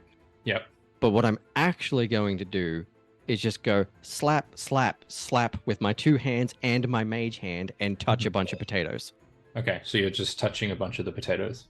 And on the right-hand side of the pile. On the right-hand side of the pile. Okay. Very good. Would you like to eat any of the potatoes? I mean, if it's not an So you've done that. I'll say that's your action. If you want to just blindly eat a potato, you're welcome to. No, I'm not going to blindly eat a potato. Okay, that's because Archie's going to focus on taking out the other team, because I can do that with a whole action to use 3 hands essentially to poison potatoes. Yep. But right now, I'm not going to take the chance of not being able to help everyone. Okay, no worries. That's absolutely fine. Thumper, you are next. Thumper's going to rage eat. Okay. I think going into a rage is very Thumper-esque. Yep. I'm just going to mark that down. So he's going to run over to the table and see Punchy going there. He's just getting a little bit excited. Any of the others ready to is there a pile of potatoes in them, or is it just one huge big pile of potatoes? Just a massive pile of potatoes. So the pile of potatoes that are in front of the team that had 3 down, was it the Astral team? Yeah, the Astral team. Yep. I'm going to swing Mary's going to have a little bit of a dance with the potato just to crush them in front of them because they have to eat the potato. So if they're crushed, it's a lot harder to eat a potato than a whole potato. Ah, I see. That's very good. Yes. So we'd like to smash the potatoes down Go ahead. there. Yep. So look, we'll do Great Weapon Master because like it's hitting a potato. We want to really make a big that's mess. you'd be surprised to find out that potatoes have a surprisingly low DC. Well, it's because their that. dex is so crap. Yeah. That's right. So as a hit, I've done a 19 to hit on a pile of potatoes with Mary for a grand total of 22 with Mary, who's big. Yep. And then we'd like to just grab a potato randomly and just Ate the potato. Okay. So yeah, you crush truly so many potatoes, like this section of the pile just becomes smushed. But not in a nice way like a cooked potato would, in a very fragmented way that only a raw potato can.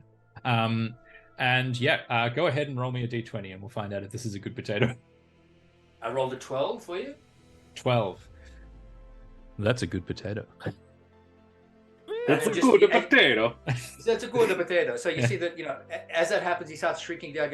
Yeah. Come on, fellows, these potatoes are rather nice, actually.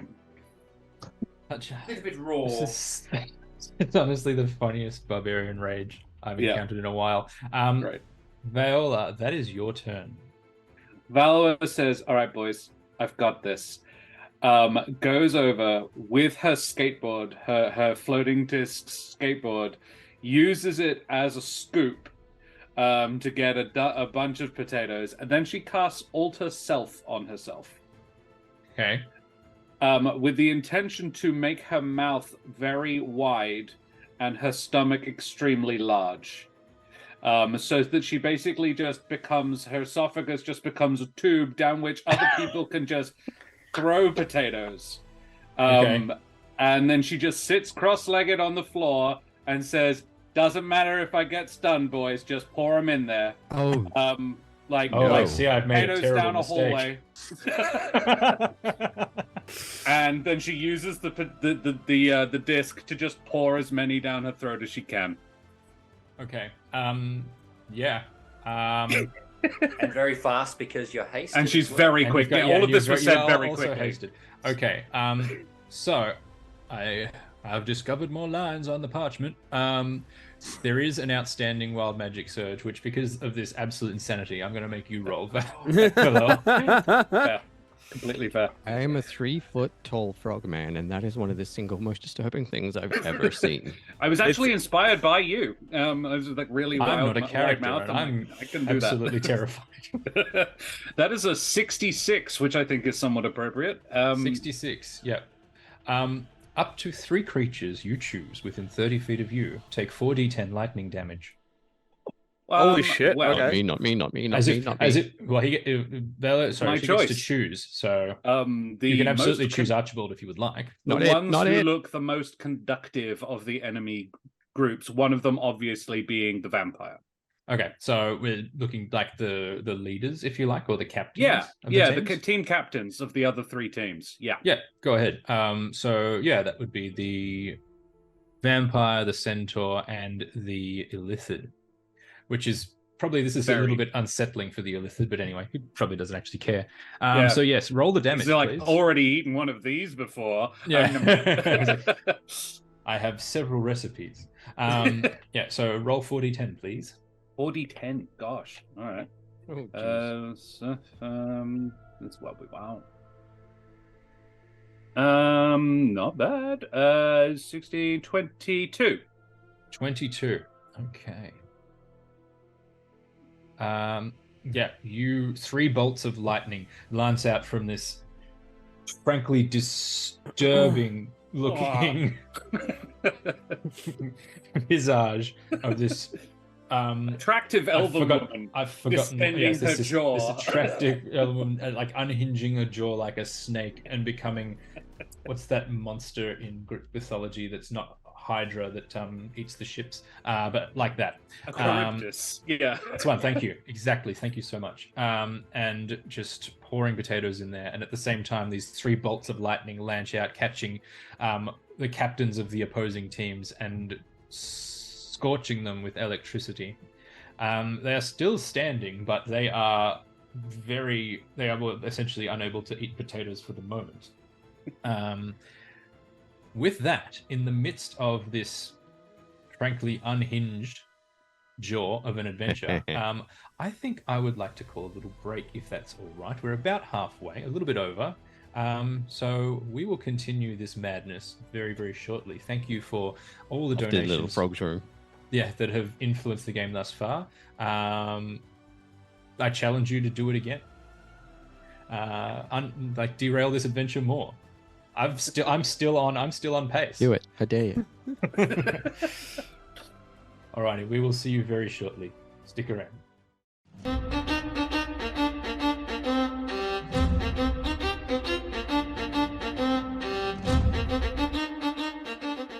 Hello, welcome and howdy. Welcome back, I should say, to this, whatever this is, the Great Planar Games, currently a potato eating contest. If you are joining us just now, thank you for being here.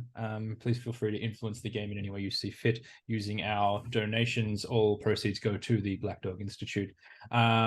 Let's get relatively moist. Yeah, is that what we're going with? No. Okay. Relatively Let's moist. get relatively moist. Just a tad damp. Yes. So where we left off, we were in the middle of paralyzing psionic potatoes. Thank you very much, Chris. That is outstanding. And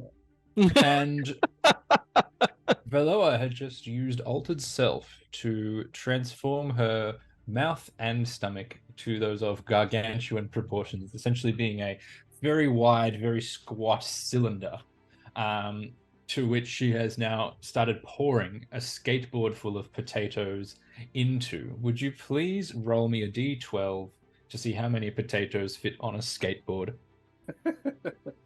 5. 5. You roll 5 potatoes That into seems remarkably too low. your mouth. My altered dimensions have made my hand-eye coordination not amazing. Yeah, it's very hard with normal-sized arms to sort of navigate a gigantic mouth. Yeah, that's fair. I'm really relying on you guys at this point. I'm just the receptacle. You didn't really spend as much time observing how Archibald does it as you would have liked to. Yeah. So yes. And my familiar is not nibbling on another one. Okay, your familiar is also having a. Make roll a d20 to see how the potato is that your familiar is eating. A 4. A 4. That's a bad potato. Oh no!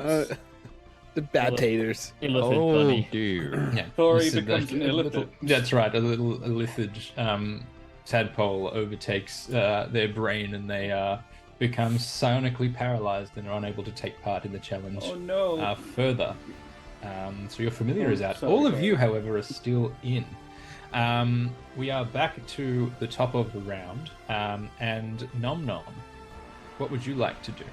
Well, as I'm casually lying on the bare rug, which I've just magically made an appearance and just stroking casually. Draw me like one of your French fries. Oh yeah. How big are these pile of potatoes, wonderful DM? It's huge. It's enormous pile of potatoes. There are truly so many potatoes. Now, I don't know about you, but I always prefer my food cooked. Okay. And Oh my god, not again.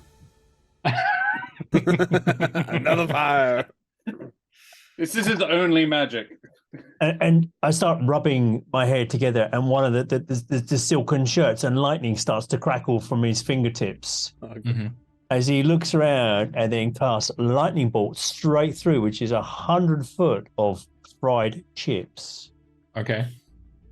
You absolutely do that. What I'm looking to do, literally, is disrupt the opposition by just blowing up their food in random places. Because I know we poisoned some of them, so I know about those. I'm blowing up the non-poison ones close enough to them, so I want to slow down the opposition rather than kill someone.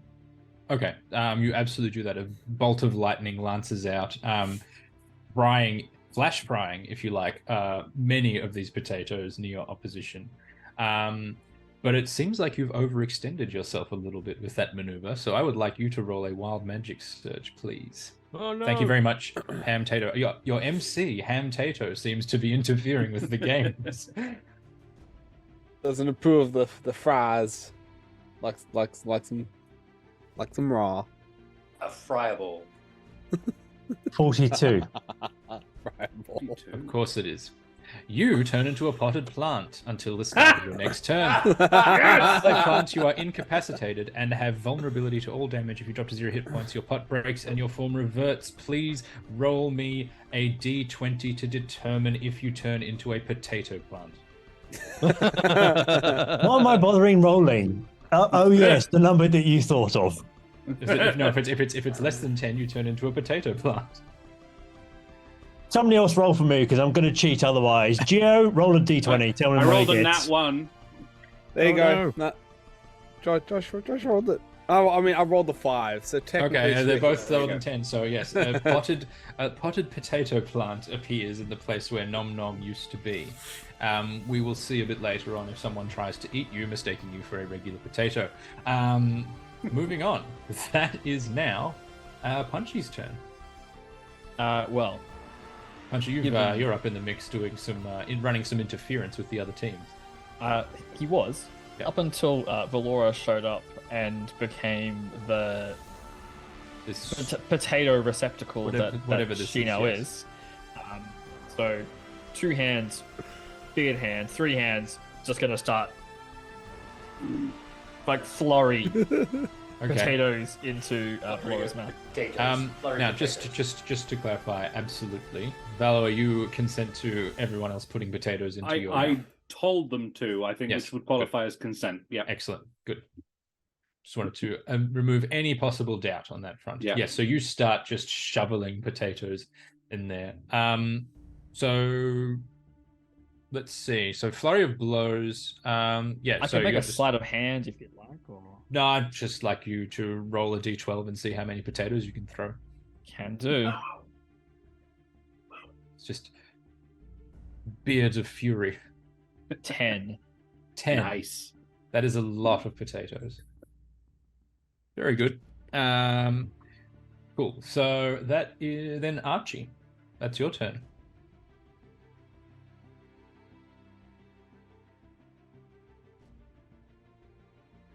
Do you have sound on, Archie? Are you there? Yes, I am. Oh, there you go. Wonderful, thank you. I was contemplating. Okay, so that's right. It's hard to tell. we have the giant mouth thing. Yes. The giant mouth of Viola. Mhm. Okay. I almost wish at this point that I hadn't slathered my mage hand in my own poison. Yeah, don't worry. I'll get healed up afterwards. True. But I don't want to KO you either. I don't know how much. I'm reasonably tough. Okay, in that case, Archie's just going to grab 3 potatoes and huck them in. Like you Fabulous. said, the left-hand side of the pile was fine. Yeah, but if I touch any Yeah. potatoes, Oh, fine. Yeah, don't worry about it. Do it. You could just keep sabotaging the other teams. Do it, Archibald! You can sabotage the other teams. okay, hang on. Yeah, actually, hang on. So some of the other team have been lightninged, right? Yes, some of the other team have been lightning. I Team will leaders. say also, and I should have said before, that some of them are also out of the competition at this point. So you can see that 2 of the Shadowfell competitors are out, 3 of the Feywild competitors are out, and 1 of the Astral Plane competitors is out, having succumbed to a bad potato. Okay. So if I was standing like right near, maybe 10 feet away from the table, Mhm. how far away would a group of maybe 5 competitors be? Right near the end of the well, the pile of potatoes is like at one extreme end of the table, so very close. Yeah. So would they be, maybe 5 to 10 feet back from the table for me in order to like pass between the table and them potentially? Yeah, you could certainly do that. Your size gives you an advantage to do that. So yes, you certainly Okay. could. Well, and what Archie's going to do is, if the DM will allow it, actually, is I'm going to shoot that crossbow bolt that I prepared earlier, Okay.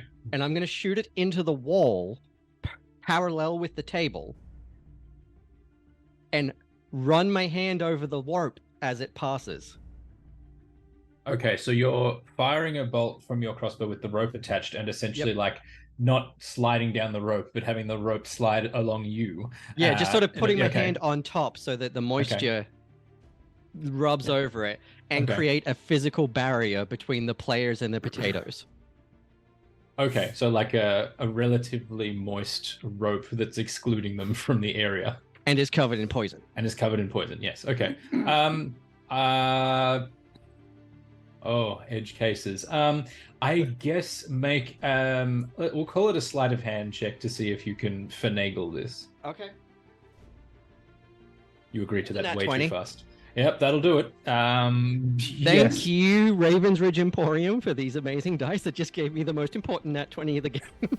Let's go. Most important nat 20 of the game so far. Anyway. For Archie, probably. So yes, you absolutely do that. You create this like museum exclusionary rope barrier to the potato pile across in front of the other teams, forcing them to negotiate it or touch it if they would like to continue to grab at potatoes. Excellent. Thumper. Okay, so we went raging and we didn't actually do the magic wild surge, so... Well, we can do that right now, because yes, you are Wild Magic Barbarian, so please do that right now. 18. 18. You grow a long beard made of feathers that remains until you sneeze, at which point the feathers explode out from your face. Nice. So, Imitation is the finest form of flattery. yes. I can do it as well. I'll try to throw some potatoes in my beard and rage feed our mouth. Okay. With just lifting up as much as I can. If it's on a table, you know. Okay.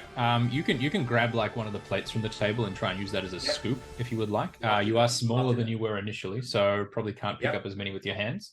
So yeah, roll. Let's call it a D6 because it's a plate. So we'll see how many potatoes it can fit on it. 3 potatoes. 3 more potatoes into the giant mouth of Veloa. Which I'm writing down for later because that's an excellent title for something else. Yeah. Moving Mouth of Valor. Swiftly on the mouth of Valor. And speaking of, it is in fact Valor's turn. Now, I've had so many potatoes. You have so many Statistically potatoes. speaking, I'm definitely frozen at this point. You have 20. You've got 22 potatoes. So I'm going to get you to roll. What do we do? We'll do a D100, and we'll see if the outside statistical chance that none of them were bad potatoes. Right. A Was there 44. a chance, sorry, DM, was there a chance that the potato plant may have been thrown in there with Thumper not probably recognizing that his friend is a potato plant? Considering the plant is in a pot, it's not as accessible as the other potatoes, so I'm going to say probably not. The At this potatoes stage. would actually be underground. Yeah. Yes, it's just a little frond sticking up. You can't actually see the potatoes. But that's not to say that someone won't just blindly crack it or pick it up and just consume it. Yes. Please see the Considering- diagram provided. Yes, thank you. It's a very helpful diagram, as always.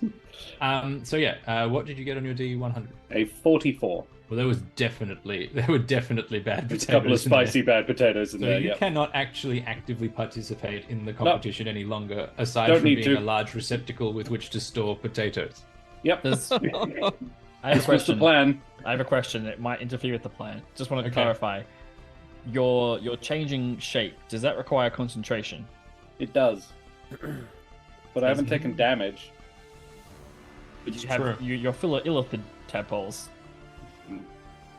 Hang on, I'm just gonna. I just want to be sure we aren't breaking the game. Oh, we're definitely doing Oh, that. we definitely but- are. I mean, Definitely we're, breaking the game. Definitely.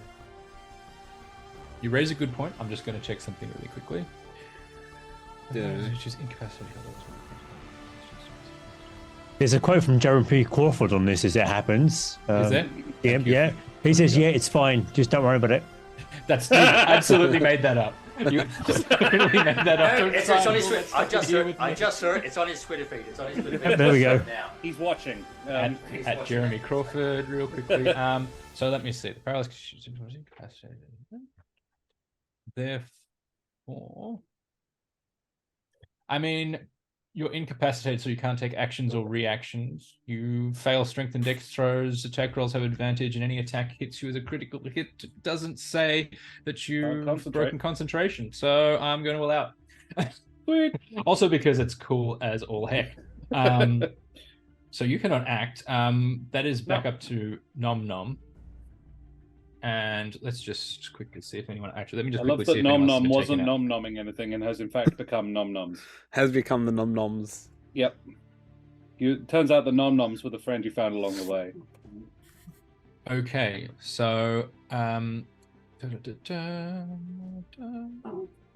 okay, that time the entire astral plane team is out, Ooh, having succumbed to potatoes. that's Feywild funny. and Shadowfell are still That's competing. funny. Considering there was a Lithid on that team, yes. Yeah. So that's Nom Nom, who is a plant and can't do anything. Punchy. He's a plant. More potato flurrying, or as Ham Flurry of Spuds. flurry of Flurry of spuds. spuds. Please go ahead and use Flurry of Spuds. Same roll again. We'll see how many get in. Excellent. All right, flurry of spuds roll. Just quickly, NVC, I think Have May I have missed forgot- you, Gideon? twice, yes, but Oh, it's no. fine. No, it's fine. Gideon has chosen to abstain from this activity due to moral conflicts of eating something that has a tadpole in it. Okay, So he doesn't feel comfortable taking the risk just because of his own personal that's fine. agenda. Do you want to try and shovel some potatoes into? Oh, no, the he's like actively chosen. Like, I don't want to Okay. be part of this activity because he's just against the whole aspect of potentially tadpoles being eaten. But is aware he can't just hit everybody and knock them all out and tell them no. So I it's mean, just, you can run interference on the other team if you would like, but that's absolutely fine. he would hit his teammates too. So he's chosen to just abstain the entire time. Very good. That was a okay. 6. 6 more potatoes. Fabulous. Let me update the total. I don't know why I'm updating the total. Is there any point? I feel like this is a one-sided game now. Good. Archie. All right. I'm just going to hold onto the rope and do a perception check on the nearest potato before I shove it in my mouth. Go ahead and make a perception check. Well, depending on the difficulty of that, my passive perception is 17. Oh yeah, no, absolutely. This is a good potato. Okay, and Archie just Swallows shoots the tongue potato. out and Gulps down the potato. Fabulous. Thumper? So the astral team's out. The astral team is out. They have all succumbed to psionic paralysis. Is there a scoreboard with numbers around to look at a team that's possibly close to us? Look, under normal circumstances, yes, there is a scoreboard. Under normal circumstances, you would think that there'd be a reasonably even split, but you are by and large well ahead of all the other teams. So really, what you would be deciding is if you wanted to, which team you would like to come second. Yeah. No, having no idea. Well, the team that is on my left, which is going to be, let's make it the Pharaoh team. Yep. The large one, I'm going to swing heavily with my hammer into the stomach of the one that seems to be eating the most, in case they regurgitate up the actual potato. Yeah. Wow. Okay. Decrease Yeah. their numbers. Go ahead. So 2 swings. Recklessly. Mm-hmm. A 19, a 17, so a 20 and an 18. Both of those will hit. Yes, absolutely. Lovely. And then for damage, it's going to be Good cost. 13 plus. So that's going to be 43 points of damage with Great Metal Master onto the stomach. 43, and I am going to roll a Constitution to see if this treant throws up a bunch of potatoes. I told you, it's always in the tree. They rolled a 6 for their constitution check, which I think is still going to be way too low. And somehow, like, you hear this groaning of timber as this treant disgorges a number of potatoes, which will be 12 potatoes are disgorged from this treant. Oh dear. And Good job, Mary. that is the end of the competition. You see that Sopo is like, "That's it! Stop eating the potatoes now!" And just this mountain of potatoes. And you see that you can see the little magic, but somehow also digital appearing score counters. Put your total at 37 potatoes. The closest to anyone to next is the Shadowfell team, who have 23 potatoes. And after that, on what have we got here? 16 potatoes is the Feywild team, and the Astral team last, all having succumbed early to the illicit tadpoles. So What a you are, in thing to fact, be the known winners. as now for the next 10,000 years. Yeah, this is it. You lost the potato challenge and were eliminated. Very good. That's the end of this one. If you could please be going through the portal over there and on to the next thing. And you see a portal opens up, leading back to the stadium that you came from. Excellent. On the way out, Archibald's just gonna like snip the rope Someone- where the poison bits are. Also, maybe someone pick up Nom Nom. and Valor. And Valor, yeah, you'll have We'll to just roll Just him off. through. just drag through. Rolls me. Roll, Potatoes spilling out. Maybe we turn Valora upside down before Yeah. we. Please Yeah. do. Yeah. And possibly having carried Num Num before, but just picked up nicely and just. And Yeah. out comes a Yes. mountain of relatively moist potatoes. Just empty out like an open handbag. Yeah. Good grief. You've got one. You've got one stuck. I'll get it. There's That's just a potato. small tear. That's not a potato. That should stay there. I'm pretty sure. That's a spleen. Oh, you don't need that. It's fine. It's fine. And so you come back to the stadium, and you hear the announcer Hamtato calling out, "And at the end of our second challenge, the astral plane team has been eliminated. Nated. 3 teams will advance to the final challenge. The home team of the Feywild, the team from the Shadowfell, and the team from the material plane, Relatively Moist." Yeah, we sure are.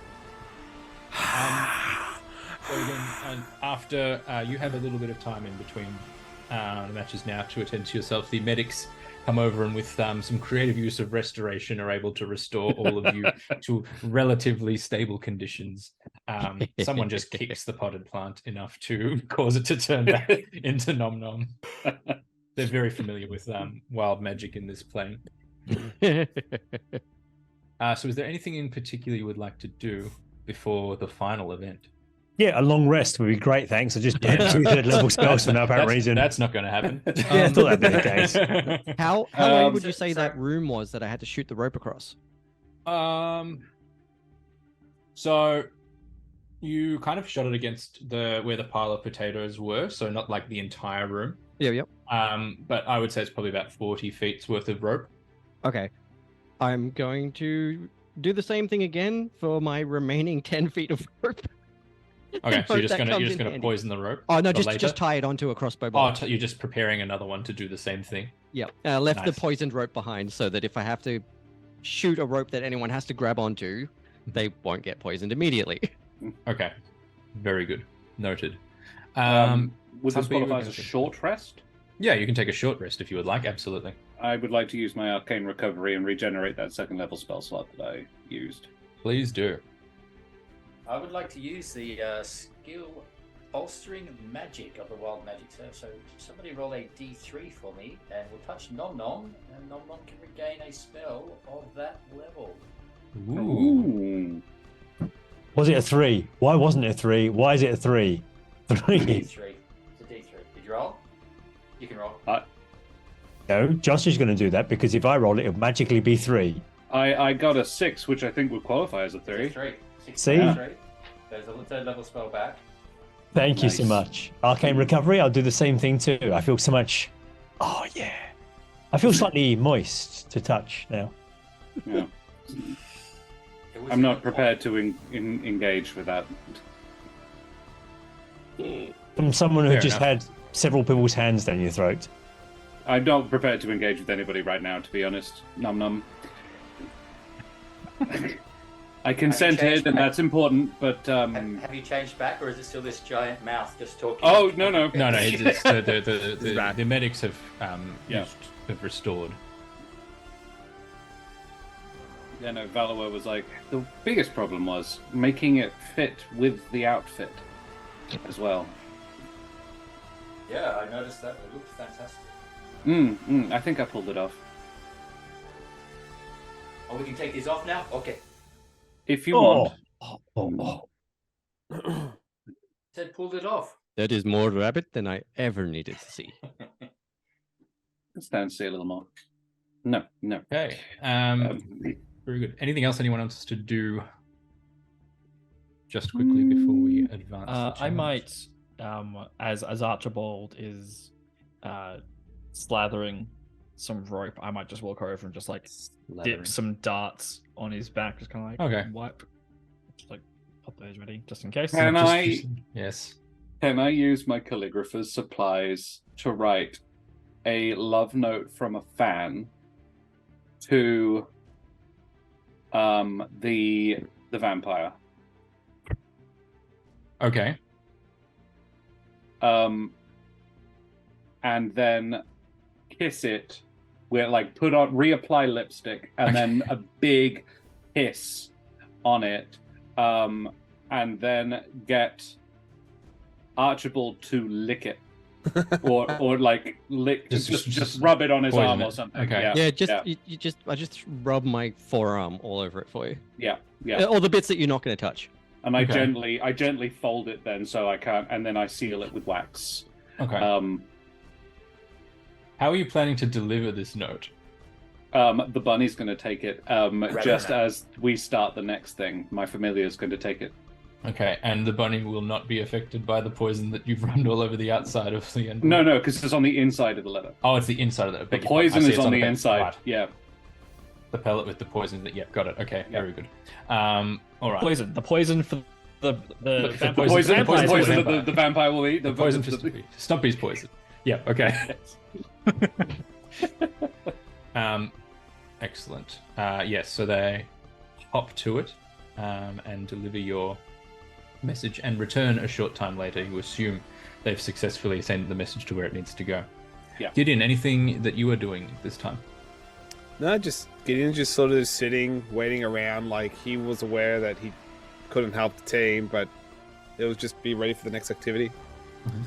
Just stretching and warming up. Gideon, I wanted to say, I really admire what you did last session in the last competition. I admire your moral character there, your stance on that, and I hope it makes you feel better to know that I did not chew. So any tadpoles that were placed in me are still fine. Oh no, it's okay. Frankly, if I had to say, I probably would have knocked each and one of yours out, but next time I'll make up for it. You stuck to your convictions. Very good. There he is. And with that, Hamtato calls you for the next event. The third and final event is about to begin. Players from the 3 remaining teams, please step through the portal. And once again, one of these portals appears. You walk through, and you find yourselves standing in almost like a field, kind of like you would recognize as being somewhat of something like farmland, like a made field that livestock would graze in. The other two teams are there as well. You're all starting in the same place. You see that you are each situated in front of an empty livestock pen. And they're all spaced sort of about 50 feet apart, one for each team. And you see in the middle distance ahead of you a massive herd of sheep. And you hear Ham Tato's voice again coming through, somehow magically amplified. Unfortunately, very loud, as you would know. The final event, a game we like to call Sheep Stations. Teams must transport sheep one at a time to their holding pen. Teams will be scored on the number of sheep they have in their holding pen at the end of the time limit. However, these are not ordinary sheep. These sheep are polymorphed creatures. Should one of the sheep take sufficient damage, it will revert back to its normal form and act accordingly. Oh no. Choose your actions wisely. The winner of this game will be crowned the champion of the Great Planar Games. So each one of us can maneuver a sheep, or the team has to do one sheep at a time? Each team can take one sheep at a time, collectively.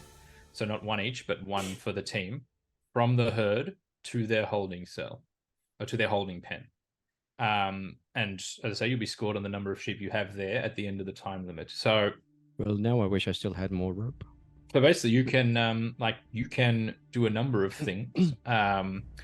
You can get a sheep and bring it to your holding zone. You can attack other players' sheep in transit.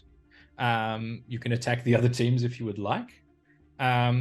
You could also steal a sheep from the other team's holding pen, but you cannot attack a sheep. The only thing I will say to that is you cannot attack a sheep in another player's holding pen. Right. So once there, it's safe. So still, if it's in the pen, attack in transit or attack players whenever we want. Yeah, so you can run interference on the players. You can grab a sheep and get it into your pen. You can do any and all of the above. You can try and steal another sheep in transit if you want, or you can attack another sheep in transit and turn it into whatever it happens to be. Who knows? Could be a Tarask. We don't know. Yeah. So, and if it is a Tarask, it doesn't count. Well, no. If it turns back into it will turn back in transit somewhere, and it will act according to how a Tarask would act if it found itself in this situation. Excellent. Solid. Well, I have a plan. Yeah. But if we get the Tarask, if we get the Tarask into the pen, does it count as a sheep, or is it still a Tarask? No, it has to be a sheep. We will have plans. DM, how big is the pens themselves, the holding pens? The pens look to be about 30 feet on each side. Okay. Yeah. How far? And are how the sheep far? From, yeah, sheep. The sheep are about 100 feet from you now. Any other questions before we begin the event? Because I do want to make sure we're all clear. Will it take the entire team to shepherd the sheep back? No. Can some of us It's like if you as a character can herd or pick up a sheep, you can transport one by yourself. If one of us had enlarged reduce cast on us, would we be able to say just pick one up? You could absolutely just pick up a sheep if you cast enlarge on yourself and just grab them with your hand. You would only be able to carry one at a time as per the rules. Sorry, I missed the distance between the pens and the sheep. 100 So the feet. distance from the pens to sheep is 100 feet. If it helps, I have the fighting style interception, which basically allows me to reduce damage target takes if it's within 5 feet of me. Yes, that would I can be just very shove things helpful. with my mind. Are all the sheep in a straight 100-foot line for no apparent reason? Sorry, all the no, they're not all standing in a one line of sheep. And They we are in a can't- scattered herd. We can't. Can you push a sheep through a teleportation door or something? Like, Yes, Yeah, Would it be that would willing? work. Would it be willing? I think we're all talking about edge cases now. So Yeah. if everyone's ready. And so what we'll do is we'll roll initiative again, and we'll go through the actions as they happen. All right. Let's start with you. I have a 4 again.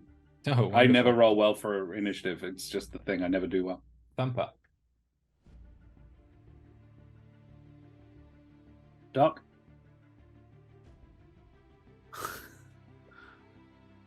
Rolling. I think his headphone may be disconnected. Oh no. Yeah. Yeah. I rolled a 1. Sorry, Come back, okay.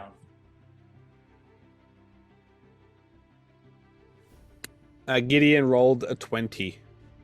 Ooh. Nom nom. 15. And I think Thumper rolled a 6. Yep. Yeah. So Nom nom rolled a 15. And Archie? 10. 10. Okay. Great. So this time, I believe it is Gideon who will be acting first. I want to hold my action because I want to move with the team, but obviously I can't be holding the sheep if I'm the one who needs to have a shield to shield the sheep in case of an attack. So I'm going to be holding my action to then work with the team at that point. That makes sense.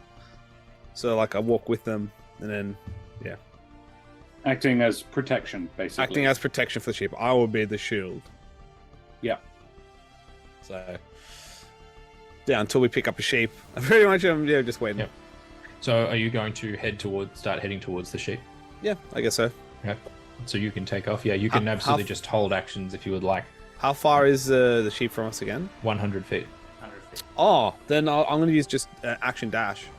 Just Dash? get Yep. 60 feet, and then, I'll just do another Misty Step, so that way I'm just 10 feet away. Absolutely.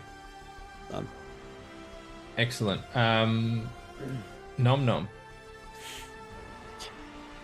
Nom Nom takes another piece of reflective item out of his pocket. It's underwear, so he puts it back in, pulls the mirror out again, and then looks at it and then winks at Earl and says, "You're lightning. Not that type of lightning. You're very fast now. You don't shoot lightning bolts. So off you I go. see. You're now hasted. Off you go." And then saunters 30 foot. As you saunter,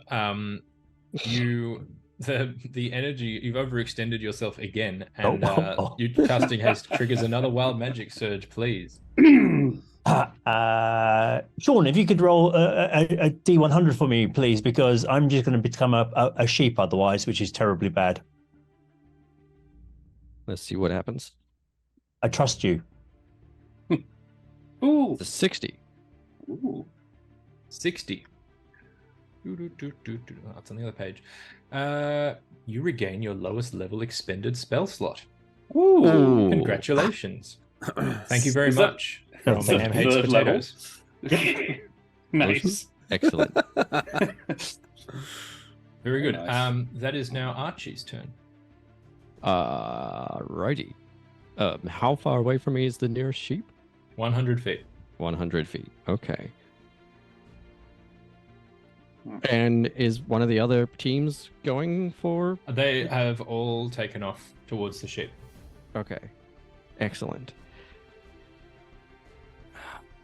I'm going to shoot one of my poison arrows at the sheep nearest to the closest opposite team member. Okay. So you're kind of in the middle. You have the one team either side of you, sort of at 50 feet away. So you have the Shadowfell team or the Feywild team. Which team would you like to? Archie's going to shoot to the right and just yell at everyone over his little shoulder, going, "Go left, go left, go left, go left." Okay, so you fire off to the right. What is the range on your? 120 feet. 120 feet. Okay, yeah. Yeah, go ahead and roll damage against the first sheep in front of that team. Okay, so that's Is it more than 4? You're probably going to hit. Yes. Yeah, okay. That's it's more than 4 10 before the poison damage. That's fabulous. Excuse me, I'm going to go to the book. Please roll a D100. Oh, it begins. Oh. I'm sorry. Sorry, not sorry, everyone. That's a 54. 54. Okay. Please no It turns into a sheep. Fantastic. Yeah.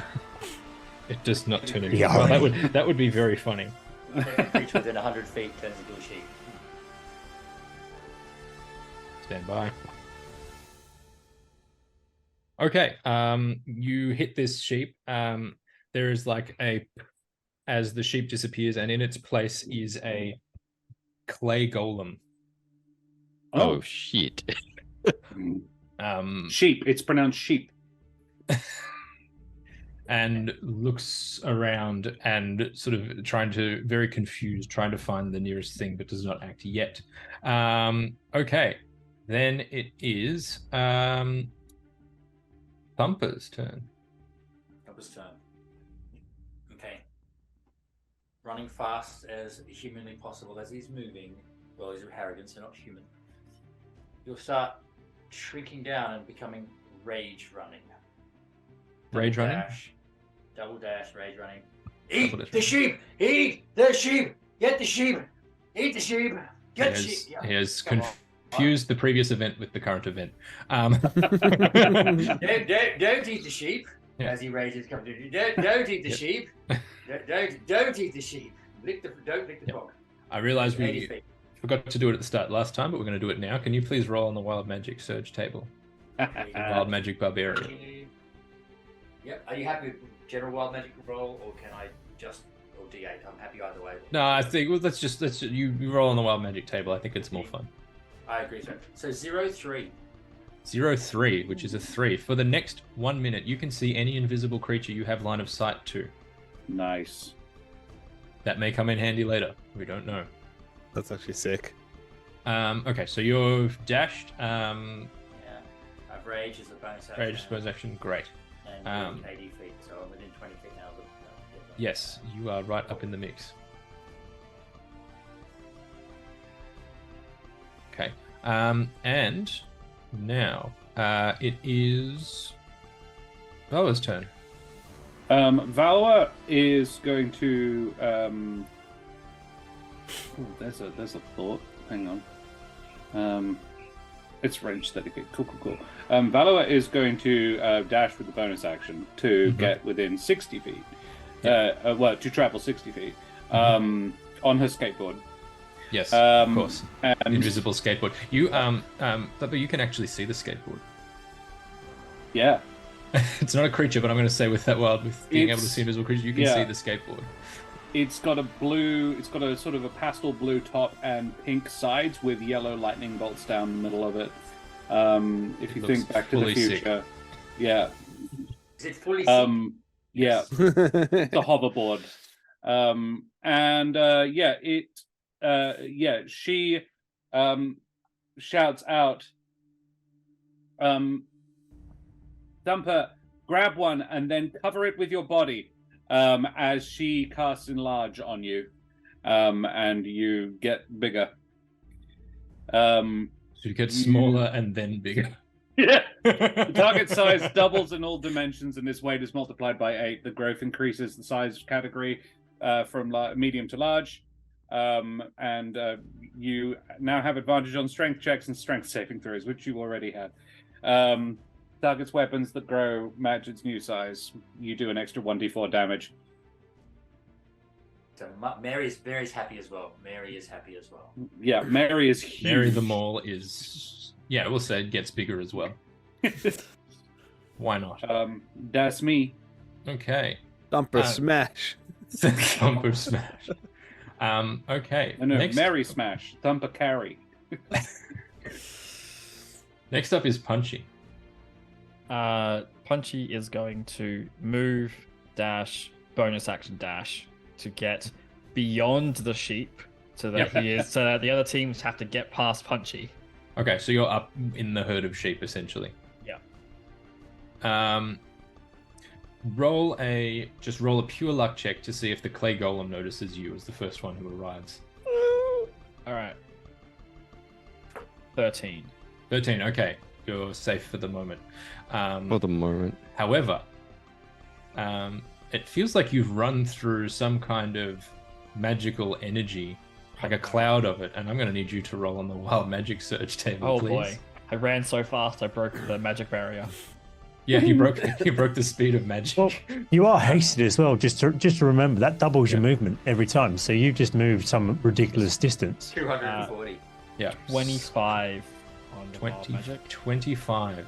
He could have gotten there, grabbed a sheep, and dragged it back. Yeah, I know. Well, yeah, if I have 25, I will do that, in fact. You can. I have the movement to do it. Yeah. Also, an eye appears on your forehead for the next minute. During this time, you have advantage on perception checks that rely on sight.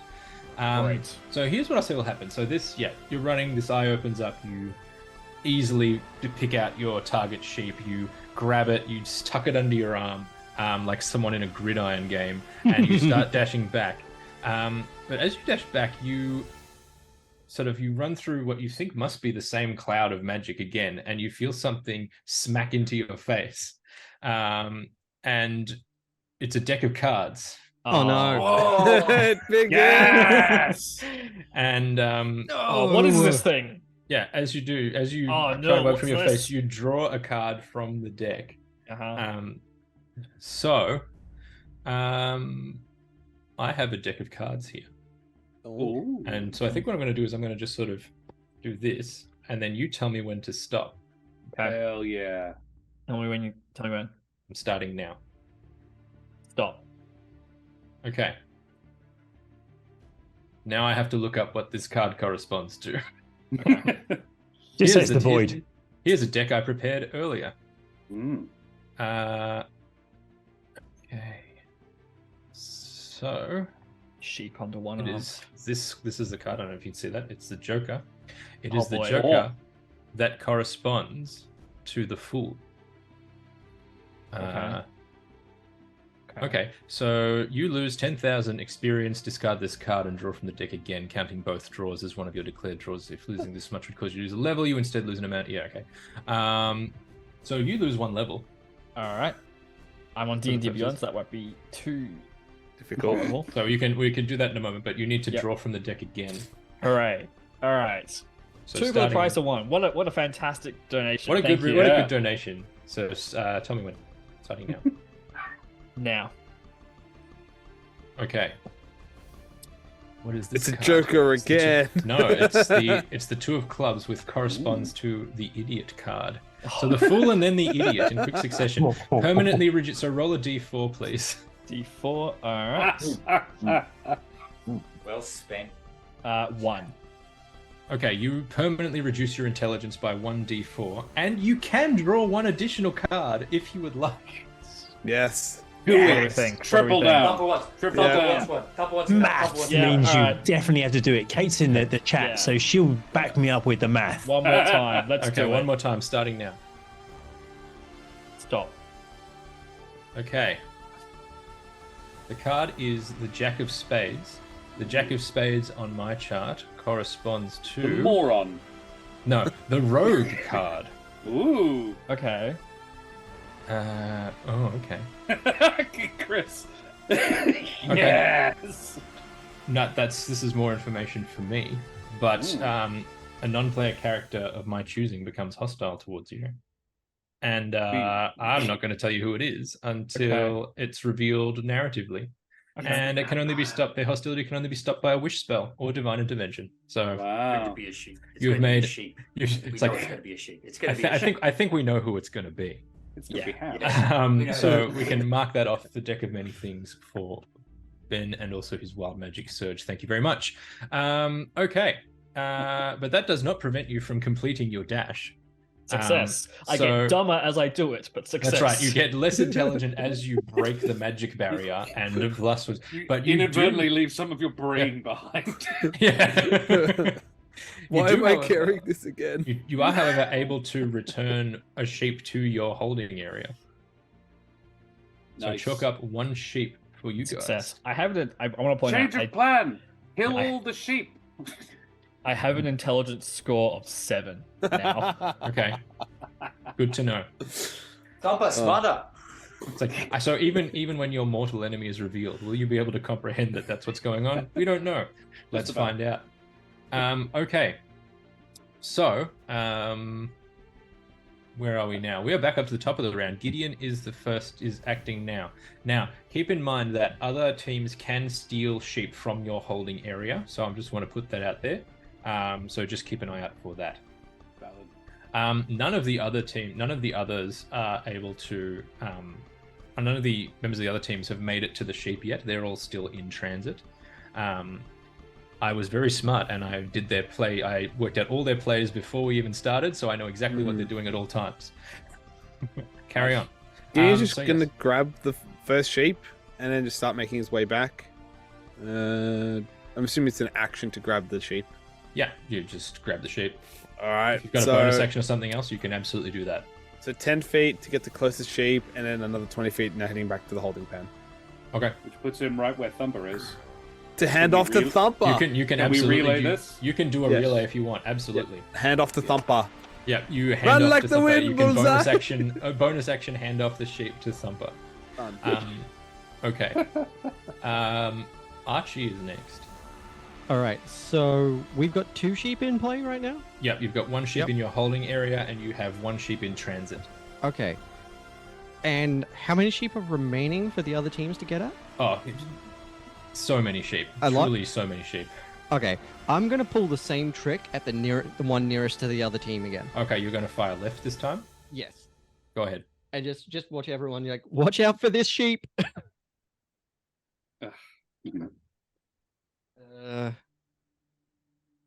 Okay, so that's another 10 before the poison damage. Good. Yeah. Okay, absolutely. So roll a d100, and I will consult the tome. Ancient Dread Dragon, let's go. Another deck of 60. many things. 60? 60. Okay. Ooh. So nervous. This sheep disappears from existence and is replaced by this small gnarled-looking creature covered in spikes, with this almost skeletal-like face, but instead of where 2 eyes would be, there's 1 giant eye. Ah, this is shit. a Nothic. Ooh. Kevin. Yeah, basically. Okay. That is Thumper's turn, who is on the receiving end of the sheep. Thumper takes the sheep, reaches down, and grabs the sheep because he's giant now. Yeah. A little bit confused. Thank you. Okay. And we'll just take off. Move 80 feet back to the pen. 80 feet gets to the pen, you can drop off the sheep. Drop off the sheep. As you go past, you high five Valor. with a huge She big wants hand. to feel like, yeah. As this happens, like each time you get a sheep in, you can hear a little ding, and it's like a score, it's like a score counter ticks up on a little It's sign done it above the pen. twice in the last 8 seconds. Yes. So it ding, and then very quickly afterwards, ding. And the other team's like, what the hell? Yeah. You want Thumpus? Yeah, I'll stay here. That's his action. That's his action. He's done. He's done. Okay. Your turn. Out of curiosity, Thumper didn't attack anything and was not attacked, so he's not raging anymore? That would be correct. Yes. That is yes how rage works. Unfortunately, but he still gets. But he's most of the he's still benefits enlarged because he's enlarged. Yeah. Mm. So I'll maintain that, I guess.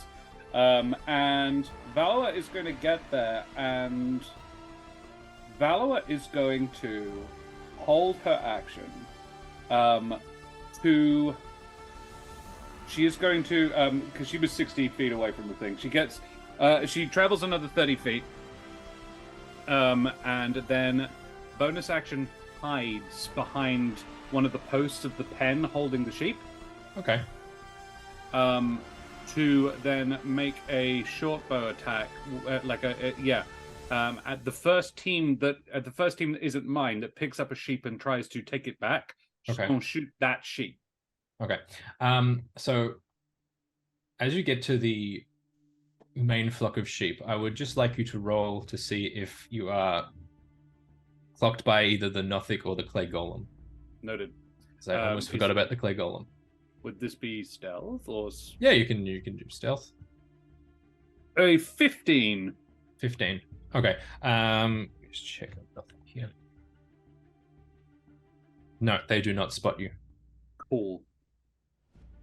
Yeah. Yeah, Great. I hide. Punchy. You're back at the pen. You're back at the holding. Just gotta Looking a bit windswept. just gotta little- reframe myself with I ran so Go get fast. another my sheep. brain- a Go get minus another sheep. 2 intelligence score. So Go get okay. another sheep. I ran so fast, my brain fell out. Yeah. Punchy Here it is. thinks he has a great idea. Okay. Oh no. Okay, I'm listening. He is going to run and get to roughly the middle section of the sheep. So Okay. move that, because it's a double movement. He's got a 40-foot middle. Oh no, 35-foot movement now because I've dropped a level. So double that is 70. So Yep. yeah, he can get there. Bonus action, beard. Punch all the sheep. Punch every sheep Oh no. in 10 feet of me in all directions. Oh no. Okay. No, wait. No, No, I just can't. show you Hang on, sorry, I you can't cannot get to do the this sheep. because I'm level 5 now. I don't get the punchy thing, so he'll run there, activate the beard, wait for it, And nothing happens. And his beard just hangs limp. Okay, So so the beard still is the fist, yeah. but it doesn't fly out in 10 feet in all directions and punch everything because he's now level 5.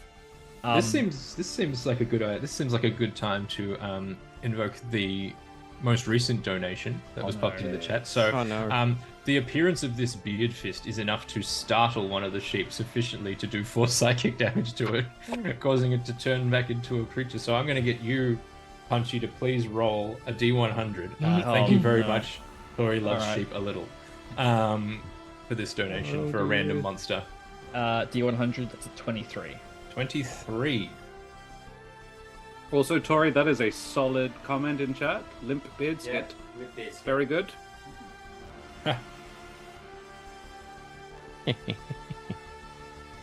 Oh my. Okay. So the sheep disappears, and in its place is this large, almost you looking at its face, you would almost describe it as like a kind of avian in appearance with this long hooked beak, but its body is more like that of a completely featherless, like a bear. And from its spiked arms, you see these 2 long hooks. This is a hook horror.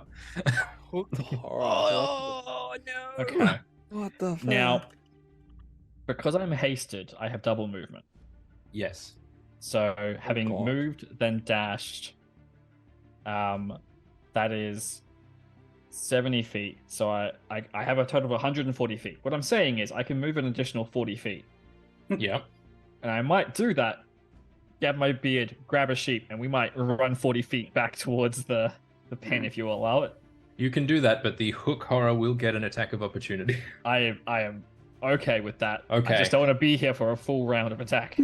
Fabulous. It is going to hook at you. So I'm going to use a bigger dice for this one. Ooh. Okay, what does it add to attack? It adds a +6. It rolled a 16. That's a 22. That will hit me. Okay. Okay, only 2d6 plus 4. Doing this on the fly is fun. That's 9 plus 4 is 13 damage to you. Okie dokie. And you are just, you've beard grabbed a sheep and booking it back towards the holding area. Okay, that is back up to the top of the round with Gideon. Okay, so I'm what, 20 feet away from sheep. We've got Yep. 2 sheep in the holding cell. Pen. It's called a pen. Holding cell, pen. I think Gideon would just only call it a holding cell. It's a dungeon. It's a dungeon on land. Yeah. Won't know the It's a difference. sheep prison. Sheep prison. Sheep prison. We're liberating the sheep. We're liberating the sheep into another prison. Have any of the other teams grabbed sheep yet? Yes. Hang on, let me just consult my note. They will have. Pew pew pew.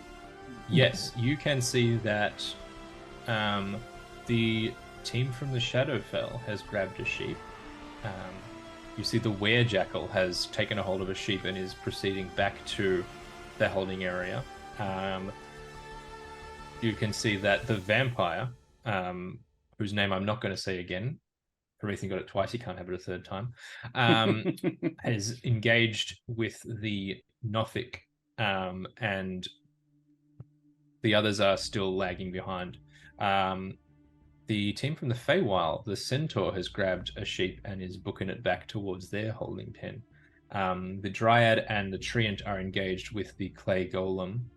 You can see that the Satyr is still is standing guard by their holding area, and the Pixie, you can't actually see where the Pixie is at the moment. How far is either the Centaur or the Werfolk? The Werejackal? Werejackal, yeah. How far are they from me roughly? So you are at, where are you? Is this? I'm 20 feet away from the sheep. Yeah. Okay, so the Werejackal is immediately to your left, and is coming past you at a distance of about 20 feet. The Centaur is a little bit further ahead, is at about a distance of 30 feet to your right. Throw me at the Centaur. Can I have shot one of them with my held action? You can, absolutely. Which one would you like to shoot? The one that got, basically the one that finished its turn further away from the thing. The one So that the is Centaur? closest to, yeah. Yep, so I'll you shoot can the make that. Centaur. You can make that.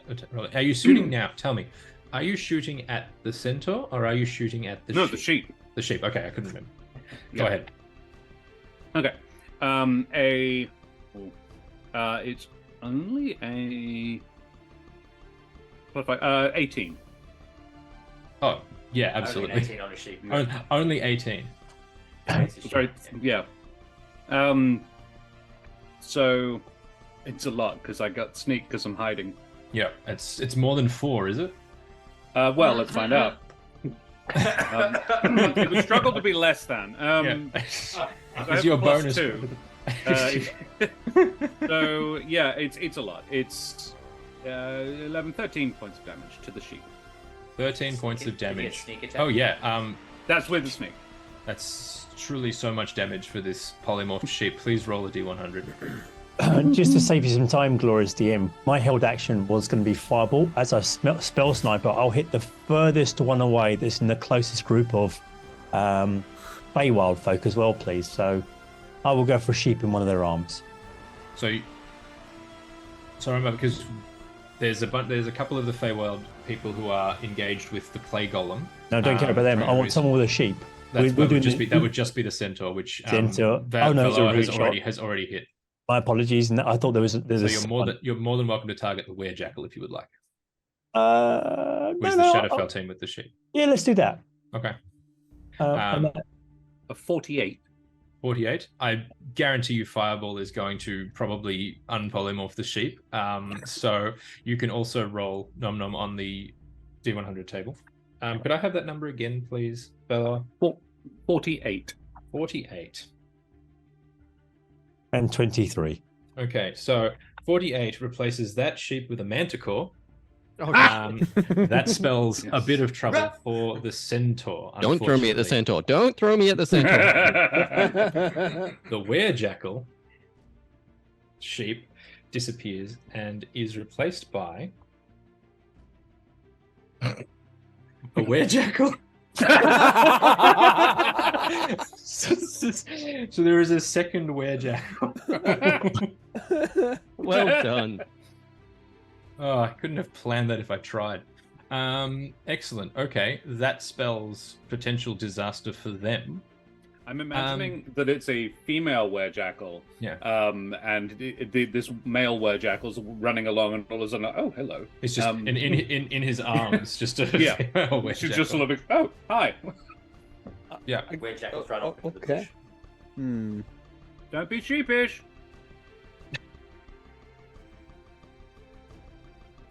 Okay. Honestly, I'm Admittedly, probably he just- also I'm took a just lot gonna of grab. fireball damage. I'm probably just gonna grab another sheep and just make my way. I'm now 10 feet heading towards the pen. So just grabbing another sheep. Yeah, there's nothing else I can really do. Yes. rule stickler in me is saying we've currently got 2 sheep in play. You have 2 sheep in your holding pen, and No, we've got Punchy's halfway back. Sorry, With one not already. in the holding pen. Okay. Yeah. So Okay. Gideon would be getting a second one out, which would be against the rules. Okay, so you can only have one. All right. I believe as a team we're only allowed to have one at a time. That is correct. Transiting between. Yeah. Then I'm probably. You know what? Actually, no. I'm going to hold my action until one of the other teams somehow grab a sheep. At which point, whoever does grab from the enemy grabs a sheep, I'm just going to cast the spell, Compelled Duel, to them. Yes. Oh, nice. Okay. Nice. We will hold on to that. Holding on the Compelled Duel. Yep. Excellent. So, that was Gideon. Nom Nom took your reaction to do the fireball. So, what is your actual action this turn? You have one. You have 1 sheep in play. 1 sheep in play. Okay. Given the clock is running out and we're doing particularly well, I will. Nom Nom looks at the opposition, smiles, drops because the monk's fast enough and quite stupid. I'll cast fog cloud in the middle of everyone and make their day miserable. So I'm going to make it a whiteout in the middle of our opposition, so they can't see anything. Welcome to Whiteout Peak. Yes. Okay. Well done. Yeah, you obscure the area with fog. Nice. Okay. Archie. All right. So, that's a good question. I'm gonna shoot the satyr. Okay. Ooh. Absolutely. Do it up.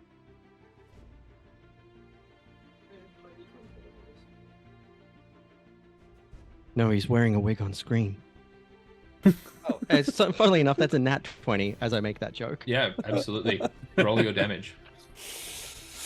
Alrighty, so that is for the crossbow alone is 6 plus 3. So that's 7. 7. Plus the poison damage is 2d4. 2d4. Okay. 3 and 1. So that's 4 poison damage as well. Nice. Okay. They do have to do a will have Constitution to. saving throw. Okay. They fail. Oh, they take 4 poison damage. 4 points of damage. Okay. Thumper, that is your turn. Which direction are you heading? You're heading back? I was So back you're in the towards pen. I was literally You're back in in the pen. Okay. I was in the pen. You're in the pen. You see that you can see the pixie from the other team has making her way over to your pen to try and evidently liberate one of the sheep. Can I intercept the pixie with Mary? Mary would Yes. like to dance. Yep. Whack. Mary would like to dance. Reckless and great weapon master. A nat 20 on the first roll. What? Stop it. Stop it. Don't forget to add a D4 to your damage. Yeah, you hit. I agree. 6, 10, 20, and 15. So 35 for the first hit. That 30. Did you say 35 damage? Yeah, 35 damage for the You first hit. you splatter the pixie. Jesus Christ. It's okay. We have a Pixie team of being a medics on. tiny We have a, we creature have a, and we this have, enormous- yeah. So Mary, Can can it It's just okay. be like a bug? Can it be just a bug on Mary? Like seriously, We have medics on standby to resurrect people if needed. It's fine. Squashing a cockroach. Great. Valois, is there anything you would like to do? Yes. I'm an enchantment wizard. Yep. And I have the ability hypnotic gaze. I would like to move over to another member. The members of the other teams. I'm looking for one that I think I could charm. Yep. Absolutely. I have to go to them. I have to be within 5 feet of them. But yeah, I wander over to one of them, Okay. and bat my eyelids prettily at them and charm them, or at least attempt to. It is a DC 15 Wisdom save. DC 15 Wisdom save. I rolled an 18 on the dice. Silvery Bobs. Never mind. Is that just they have to re-roll and You have to re-roll take them- and take the second roll? Yeah. That was a 16 on the dice. Oh, yeah, no. All right, never mind. Okay. And Punchy. As my bonus action, Oh, sorry. beg your I hide again. pardon. And hide again. Okay. Punchy. Well, I'll move the alley-oop shield, the sheep into the pen. Yep. Yep. So for the sake of time, you run an alley-oop it in, and it's like a shot after the clock finishes because you hear a which signals the end of the time, and like it's like a shot that has left your hand afterwards, and it like dunks the sheep into the pen. You hear the bell click up. None of the other teams have managed to even score one sheep, so you win resoundingly, and you hear the voice of Ham Tato running you back to the stadium. And with that, the end of the Great Planar game sees the material plane relatively moist and the plane of champions for the next 10,000 years. The crowd goes wild. So does the team. And because we have absolutely run out of time, that is the end of the adventure. Thank you so much Amazing. for competing and for bringing home the proverbial gold and the literal gold for the material plane. Thank you so much. We will run through a quick bit of outros, starting with Josh. Who are you? Where can we find you? What do you do?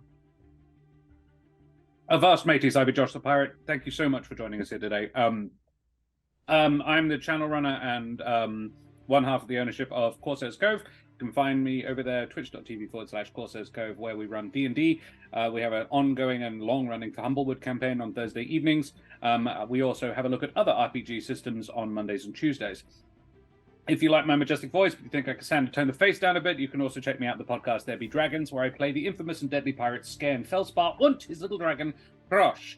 I will be back on Friday morning to run my own game with a couple of wonderful individuals. So that's going to be very exciting. And I'll be here on Saturday evening as well as a player. That'll be super fun. Thanks so much for watching. Fantastic. Doc. Greetings all, I'm Doc. You'll see me on Monsters and Mayhem, one of the mods, pop into with a lot of the one-shots, and floating around other people, polished and a few other places as well. Thanks very much for enjoying us around, or invite us in, and definitely donate to this absolutely amazing, wonderful cause. Thank you to everybody who has done so in this game. Thank you, Ben. Yes, I am Ben Keirnan. You can find me at Ben Keirnan on Twitter, and I am the DM for Dungeons and Doctorates, the DN Doctorates podcast on Twitter. You can find us there. We're over 100 episodes now with a bunch of specials, with a lot of guests we bring in. If you want me to join one of your podcasts as a special guest or as a recurring thing, hit me up on Twitter. I'm always interested in doing new things. Oh, yeah. Fabulous. Gio. Hi, my name is Gio. I'm from the lovely group that is OzQuest, where we tend to run things. So far, it's only really been the wonderful Thursday night shenanigans of all the fun games and community nights that people seem to love to hate the Gio there, so it's great there. We do have an upcoming campaign, so please, if you are interested, it's going to be run by the ever so amazing Promethean, who has also been working behind the scenes tonight, so he's been a legend. And and yeah, that's exactly it. Yeah, so we got that happening, and that should be coming up soon with the Sword of the Skulls campaign. That is going to be lit, my guy. But yeah, no, we've got other things upcoming hopefully this year as well. So Fabulous. Thank you. DeeTwenty. Thank you, NVCDM, for running this. It could have been so much worse, and we tried, but you managed to punch through. So I'm deeply disappointed we didn't crush your beautiful spirit. Thank you to all the players, everybody that volunteered their time and energy, and I'd like to especially thank this hair, because it's been everything and more. It really carried the team, and it looks relatively moist. Shaun. Yeah, hi, I'm Shaun Sunday, and I have been playing Archibald today, which was absolutely delightful. So thank you, NVCDM, for running this again. And you can find me at Brainbeast Studios on pretty much all social media. Or if you want to listen to more of my business, you can catch my streams on Thursday nights or check out No Capes, the comic book podcast, on all good podcast places, and the full video version on YouTube. Fabulous. And I have been your NVCDM for this game. You can find me on social media at that NVCDM. And if you're joining us from the future, you will have seen me in the game that is just about to start after this one. So yeah, I'll be stepping out of the DM seat and into the player's seat once more for the final game that I will be involved in for this Jaspers Game Week. Massive thanks to Meeples and Dragons for organizing the event. Thank you to our lovely techie Promethean, who has been keeping track of the donations and keeping me sort of to time this evening. And thank you very much, especially to you who have watched and donated and caused this absolute rampant chaos. Please stick around because there are more wonderful things to come. And that's all from us for now. We'll see you again next time. Bye-bye.